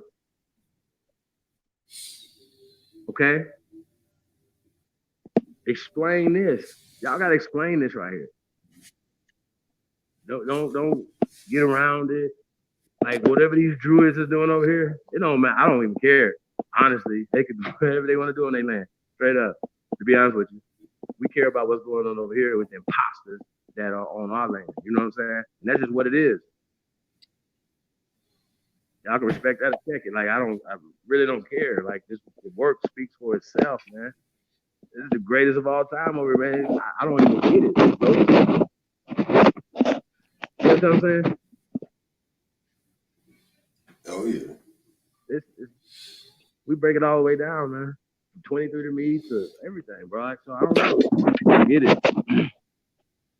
Shout out to all the great ones in the chat room, man. Shout out to Brave Hawk 334 in the building. Shout out to my Alabama brethren in the building. Hey, Brave Hawk, you from Alabama, right? AKA Alabama, right? We're gonna do a whole build on Alabama. Ooh. Shout out to Thompson. Big Ooga the Brave Hawk. Shout out to you and the Empress, man. Mrs. Brave Hawk in the building. Peace, Empress. Big Chief. Shout out to Big Chief. 25 years ago, I was talking about writing a book called The Hypocrisy of the Negro. Sheesh. That book would be a bestseller today. Straight up, Big Chief. You know what I'm saying? Shout out to Miss Julie Carey in the building. Peace, Empress. Got Copper Color Soldier in the building. Salute Soldier.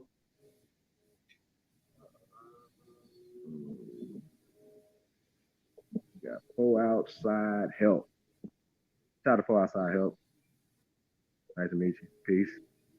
Welcome. Thanks for coming out tonight. We got Ty Hawk 13. Boy. Field Boy, Stable Boy, Underboy, and my favorite cowboy. Things to make you go. That's right. Shout out to Reginald Green, the background king in the building. Shout out to Poe Jaguar. We got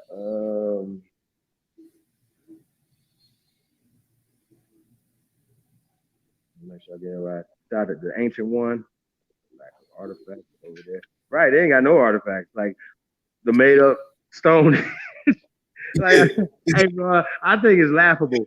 Like for real. Like everybody left their home and came to America and built something that they did not even build in their home. Wow. Really?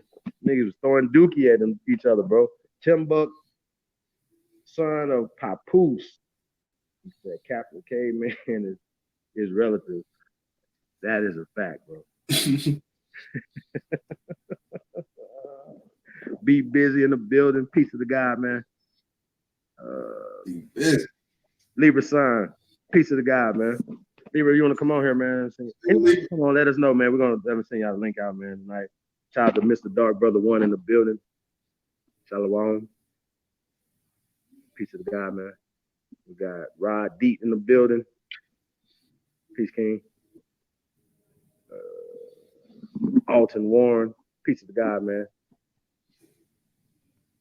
Jerwade Lloyd. Shout out to Jerwade, man. People, they said, where can Ohio player? Okay. Shout out to Ohio player in the building, man. Pow wow. That's what's up, man. Omega Red. Salute. Salute Omega Red.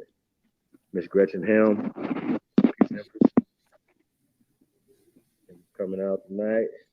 Got Jay. Okay. Shout out to Jay, man. Peace, Jay. Okay. I don't miss nobody. Aborigine. Dion, Indians not taxed. That's right. OCO. I didn't miss nobody.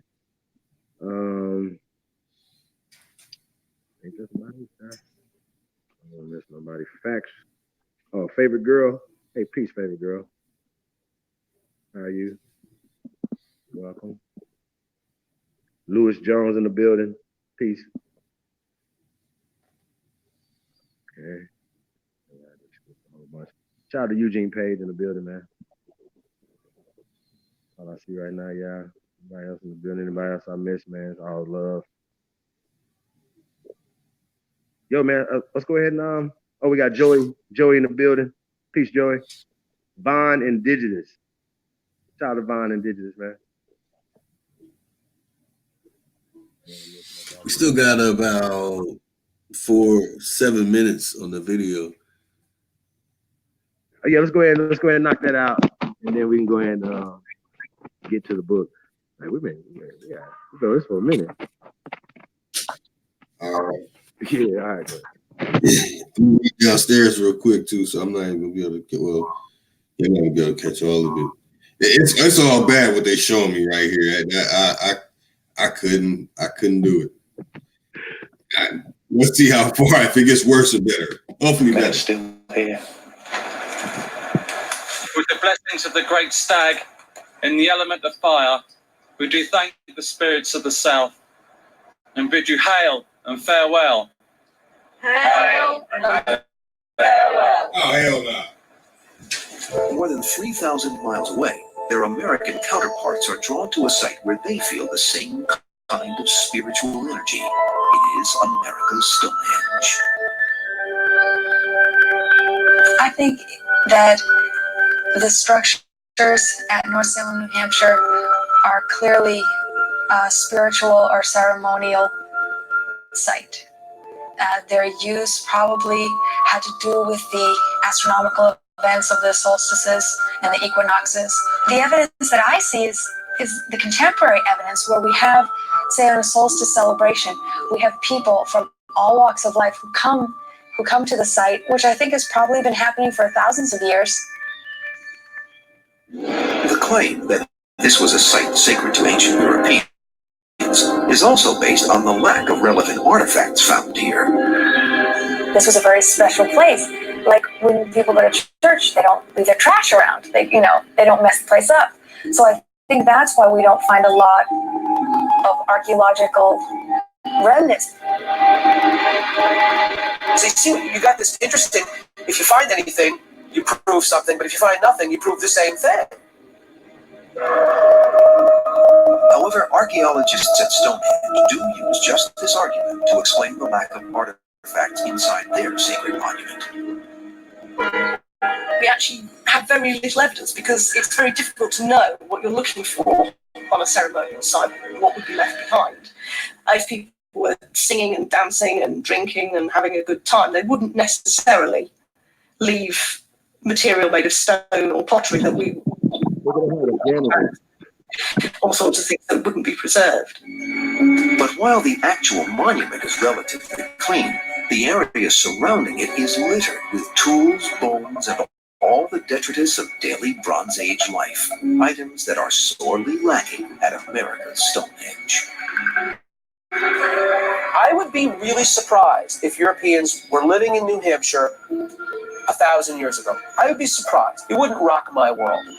I would be shocked, stunned, absolutely floored if Europeans could have lived in New Hampshire 1,000 years ago and didn't drop a single item that represented European material culture. And even the one item that could be an artifact, the so-called sacrificial table like those at Malta, has a mundane American explanation. If you just drive down the road from Mystery Hill into Massachusetts and go to the Farmers Museum in Hadley, Mass., you'll see exactly the same kind of stone. In Hadley, Mass., They know it's a piece of farm equipment. It's a limestone for making soap. For nearly a century, Mystery Hill, America's Stonehenge, has engendered passion on both sides of the archaeological spectrum. But despite all the outlandish claims and the vehement arguments against them, there is still no single definitive answer to its purpose or exactly who built it. We believe that the builders of the site were from the Iberian Peninsula. The latitude is about the same as it is at America's Stonehenge, and the type of structures you can find over in Spain and Portugal are very similar to those found at America's Stonehenge. We think that these people were maritime culture, that they were able to travel from island to island in the British Isles, as well as to the Mediterranean and across the Atlantic Ocean.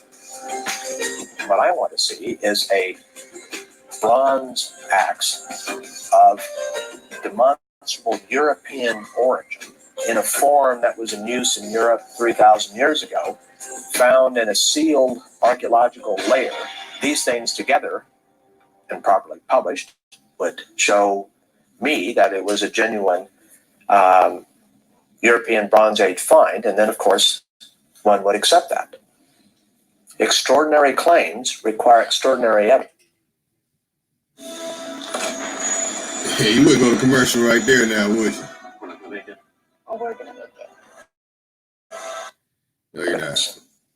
If you just say it's Celtic, I will agree with that. Because if you looked at southern New Hampshire, who inhabited southern New Hampshire in the 18th and 19th centuries? It's Celts.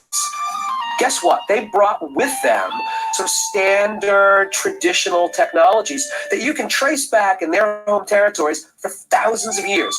But you know what? Celts were doing that up until the 20th century in the United Kingdom. So if you've got styles that look similar on either side of the Atlantic, that doesn't show it's ancient. It merely shows it's the same culture. But we already knew that. I think the site has a layering of cultures, and who started that layer, we don't know. I think it's still too early for us to even try to guess definitely who did it. We know that there were a great number of people that have contributed to the site.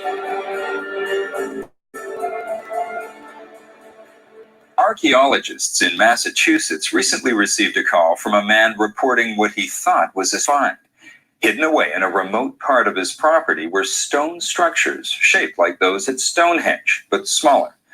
When the archaeologists arrived, they soon realized that the mysterious formations were stone benches, remnants of a structure that had once occupied the site, a Dairy Queen. Discover more about this and every History's Mysteries topic at historychannel.com. Ooh. Hey. Yeah, man. The last part, the Dairy Queen part, the stone benches, you know, that's interesting.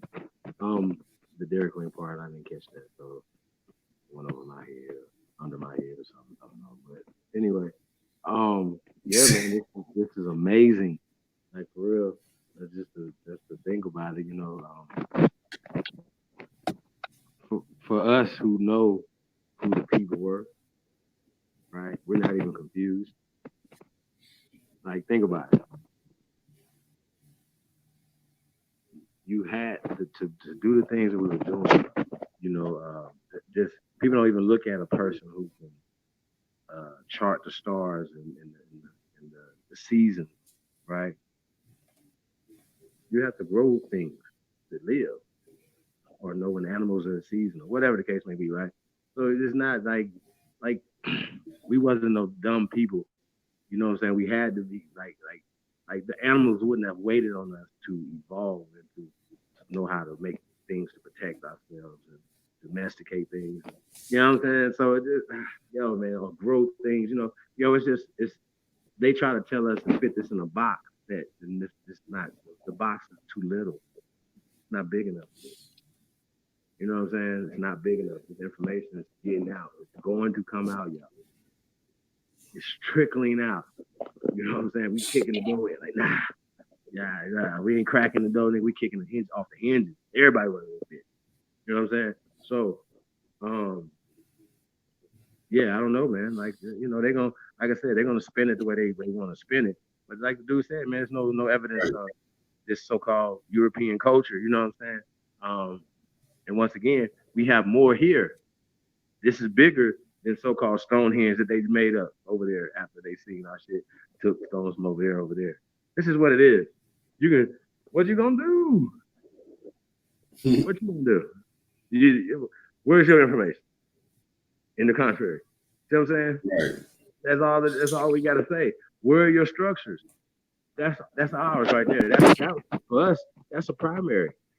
That don't look nothing like so-called Stonehenge over there. The stones, the way they put it together and stuff. You know what I'm saying? And guess what? I can show you more of those type of things all through the Americas. They're liars, straight up, straight up liars. But we believe the lies, and it puts us in a social, a social servitude, so to speak. You know what I'm saying? We're in servitude to these people, man. So, we gotta stop the madness, y'all. This is crazy. Really crazy, y'all.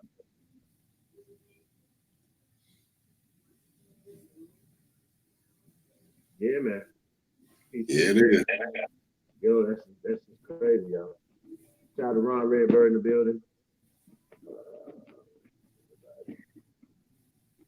Yeah, man, that's just it's just really amazing. I know you want to get into the book. Anything you want to say more about this? America's. They say Stonehenge. I still want to say, Mystery Hill, right? Mystery Mound. You know what I'm saying? Like the whole thing is a mound, yeah. Like they are full of shit. Okay, they really are. I just think it's crazy. They just over there like trying to like take credit for our shit. You know what I'm saying? And it's weird. It's really weird. And they're gonna do it if we don't stop them. So yeah, I just think it's interesting. Yeah. And the dude's name is Stone. And by the way, I just want to throw this out there. There are hinges all over the Americas. Okay, I'm gonna say this again so you can understand. The hinge part is not like it's the hinges. It's the building technique. Okay, we just showed some hinges the other day. In Chalut, didn't we just show those? Didn't they have hinges? We just show hinges. They have hinges all over America. Mm-hmm. So I'm like, so what are you talking about? And that is one of the biggest pyramids by volume on the planet.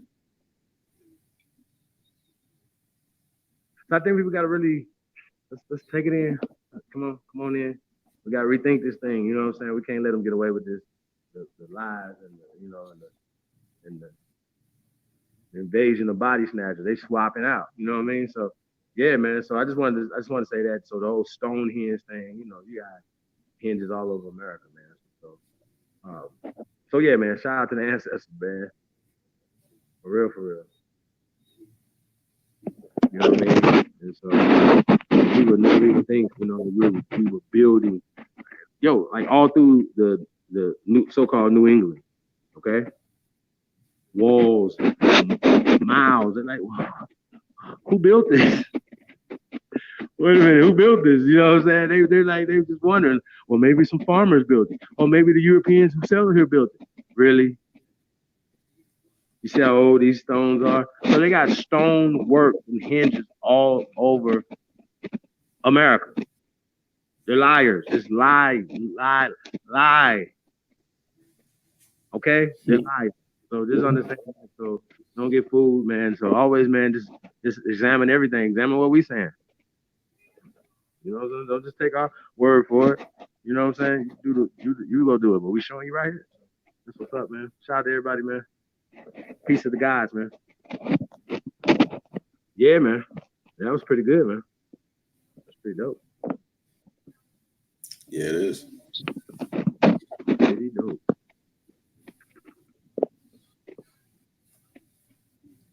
Yeah, man. There's a lot more information on this, man. So you can definitely find that Yeah, man.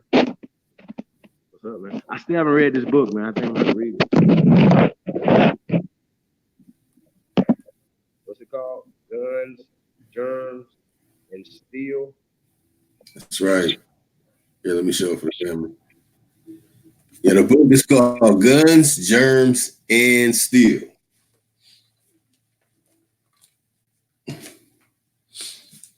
And it's by Jared Diamond,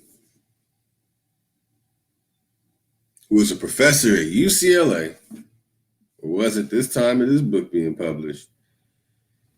And you got some naysayers that'll say, oh, it's outdated. I mean, yesterday's outdated. Come on out. So, yeah, fam. Oh, man. I was going to take pictures of the pages, but I mean, y'all should get this book. Y'all should just go ahead and get it.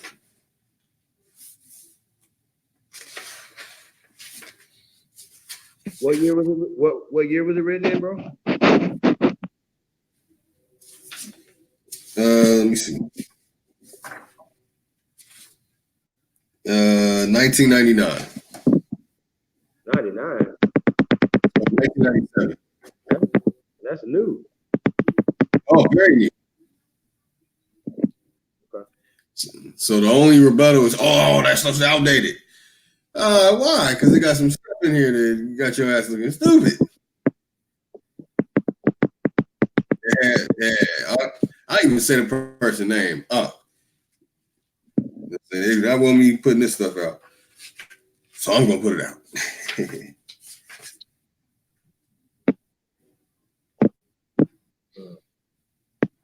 And I'm only reading the highlights that I have.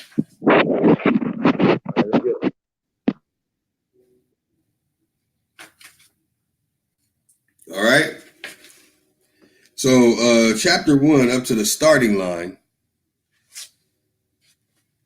It says a suitable starting point from which to compare historical developments approximately at the beginning of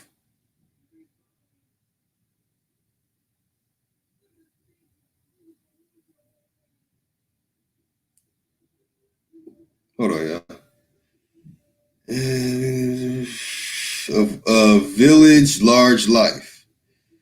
Now it goes on to say in my highlights, first undisputed peopling of the Americas, the end of the Pleistocene era and Ice Age. Yeah, the last Ice Age. And this is also according to the recent era. And this is on page 35, chapter 1, which is up to the starting line. All right, so on page 36, our closest living relatives are 3 surviving species of great ape. The gorilla, the common chimpanzee, and the pygmy chimpanzee. All right, y'all, I'm reading from this book, y'all. I don't believe that. But I'm just trying to share that. We'll just see. The earliest stages of human evolution, about 7 million years ago, a population of African apes broke up into several populations, of which one proceeded to evolve into modern gorillas, a second into the 2 modern chimps, and the third into humans. All right? So upright posture by 4 million years ago, Australopithecus africanus, Homo habilis, and Homo erectus. Homo erectus 1.7 million years ago, brain size was still barely half of ours. Stone tools 2.5 million years ago, connected to Homo erectus, was more than ape, but still much less than a modern human. So you see the starting line is, they got us as monkey, ape, chimpanzees. I was just letting y'all know that. All right, so I need to say something. So he's writing though as if the theory of evolution is a fact, number one, and then the out of Africa hypothesis is a fact. He's writing it as if that's the thing. You know what I'm saying? So that would be like my first critique of this book. And there's no bones for these people that they're talking about. None of these things that they're talking about. And also, they're found, according to them, a 7.2 million year old tooth that comes from a hominid. That's the one that we got driving the shore bus. He's called pre-birdie, okay? And that's all they have is a tooth, and they created a whole race of monkey people that are 200,000 years old, older than the monkey person that they say come out of Africa. They found this person, this tooth, in Greece, in a jawbone in Romania, that they say is 200,000 years older than Lucy. That's 7 million. So it's 7.2 million years. We've done that 1,000 times. So point being is that it changes according to what they need to be changed to. Now it's out of Europe, and it's not even a theory. It's just that's what they're pushing. They're pushing out of Europe right now. You have to know that. And these guys have to swap with them because they're going with the science that they telling them. They found a tooth in the jawbone, one in Romania and one in Greece. That's 200,000 years older than Lucy. Explain these hominids that are even older than them, but we're not going to talk about that because remember, they're going to fit things that need to fit their schedule. Oh, and also may have evolved, may have common ancestry with these monkey people. May is a may here. May, a monkey man with a small brain that they can't find these brains, they can't find a skull, right? They say that's right. Stone tools. That is work, y'all. Come on, y'all. You believe this? If they drop your ass off somewhere and ain't nothing but stones around there, you gonna make something out of stone to protect yourself. At least throw it at something to hit them upside the head with it. You know what I'm saying? You're gonna be a stone age motherfucker. It's crazy. This is absolutely crazy.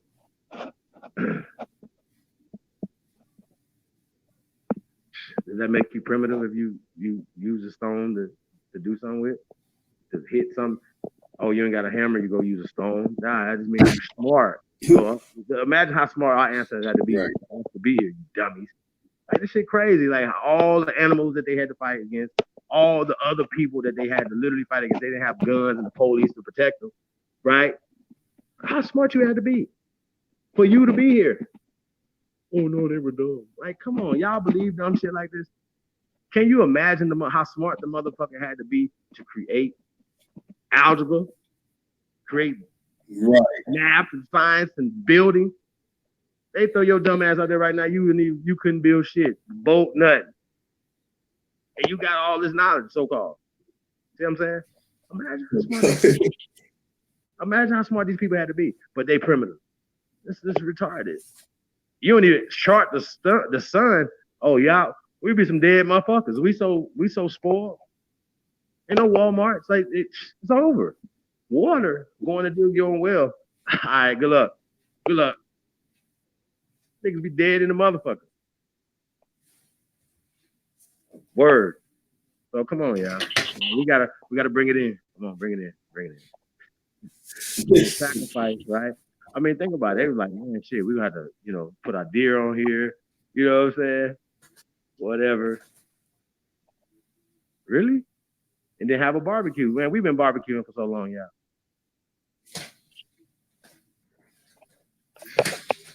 They still find an ancient barbecue pits like, oh, this goes back 50,000 years. Shit. These niggas was here cooking 50,000 years ago. Yes. We've been here cooking. That's no time. 50,000 years ain't shit, bro. In comparison to human existence. They finding tools and shit all over the planet, footprints. When you gonna say, oh no, Michael Primo, they don't know what they talking about. You don't know what you talking about, sir.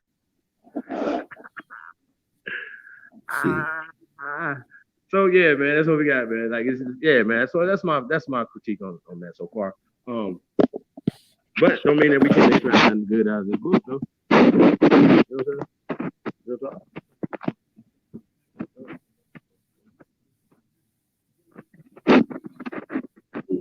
Shout out to Shiba B in the building.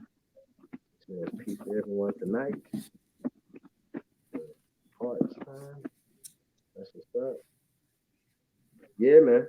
I'm bringing the pain. So, yeah. So I mean, yo, man, we got the technology to dig deeper. You know what I mean? I don't necessarily need no more evidence to prove nothing. You know, that we were here when they're grabbing, they're finding people like the little boy they found up in Montana. Who's the oldest in the Americas so far? By the way, is anybody? I don't think y'all caught that revelation the other day. That she's older than Naya.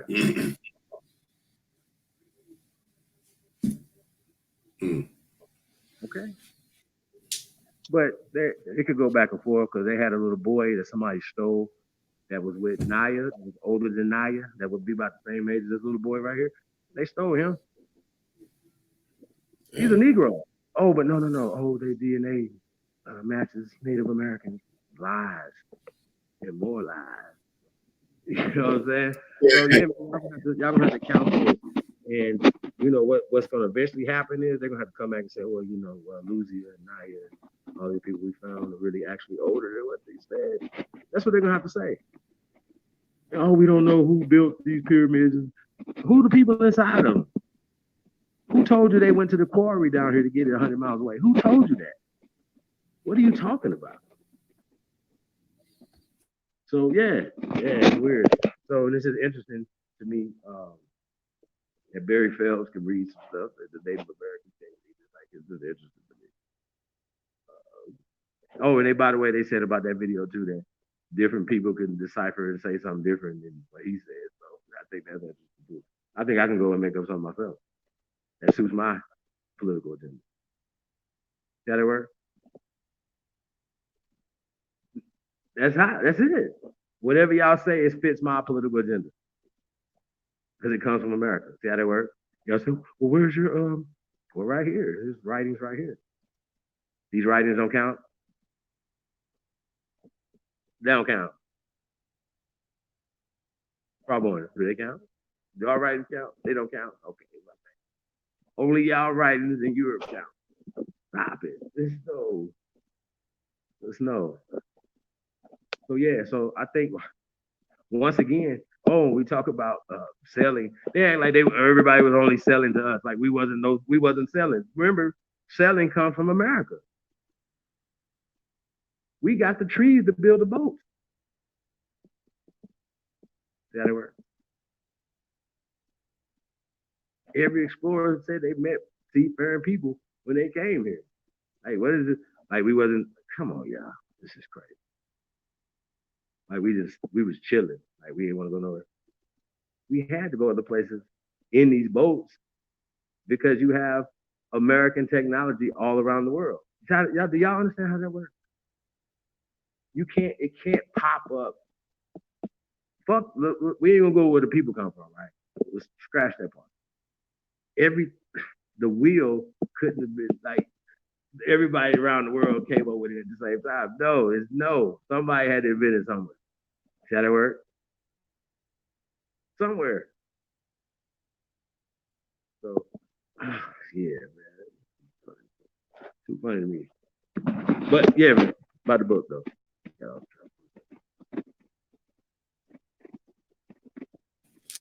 Yeah, that's right, family.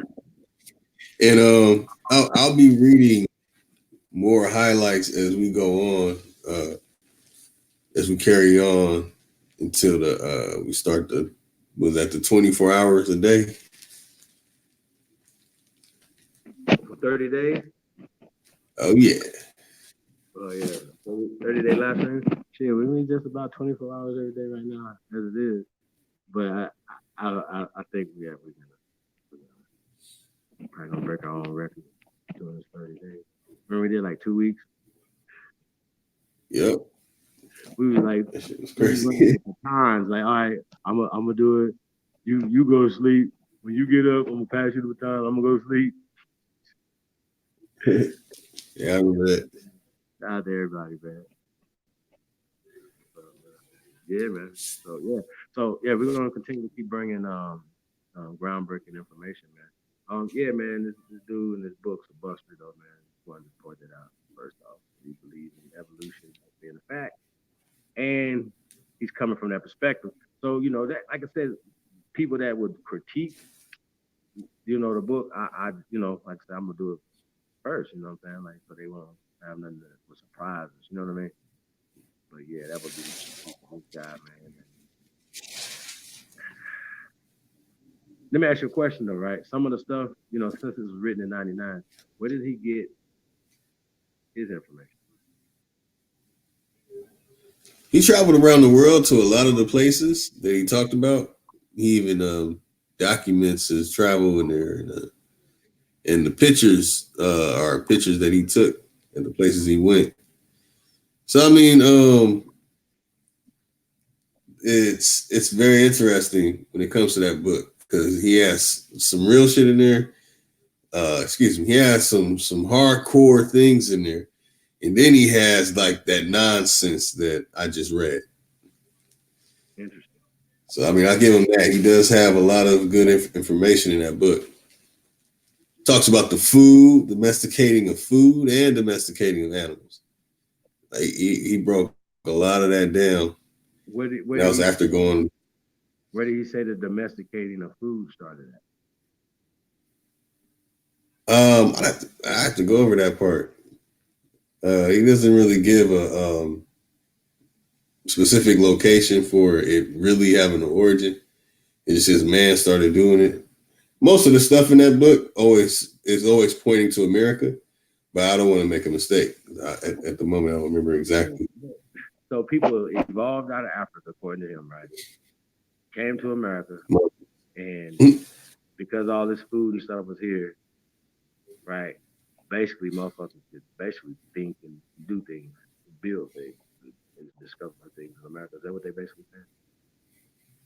Man, he's basically that migrated out of Africa. Yeah. Right? Remember, we had him with a GPS and shit. We was like, yo, the monkey got a yeah. Come on, y'all. Shit is crazy. Oh yeah. When they finding like that just don't make sense, y'all. It don't make no sense at all. The monkeys went places and built fires in front of it and tools. Like, really? Come on, man. So they think about how I literally seen somebody say, and I think it was signed at a thing the other night, that the world was the planet of the apes. Used to be like people really think that it was like talking monkeys on this bitch. Caesar and shit, like it was, yo, like come on, y'all, like, do y'all see the disrespect? I don't even think they understand the disrespect in that conversation. Like the monkey people did all this, or maybe aliens did it, not y'all. Y'all didn't come up with it. Some aliens came here called the Anunnakis or some shit, came here and made love to y'all. And the offsprings of the made love people are the people who were smart enough to create this. Is that what y'all believe? They actually believe that. Y'all couldn't have did this. No way. No way y'all did this. They'd rather say, we don't know. Brian Forrest be like, we don't know who built all this. What? You don't say all these niggas running around here? Are you serious? Ask them. They don't never ask us. They always asking the so-called Native Americans. They be like, oh, we don't know, my friend. Like, what the fuck are you talking about? We know. You go to Belize, ask them people like, who built this? We did. Who the fuck is you talking to?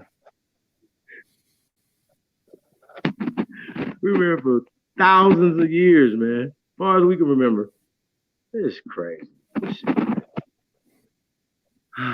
Anyway, yo, we got too much evidence and stuff on our side. Yeah, man.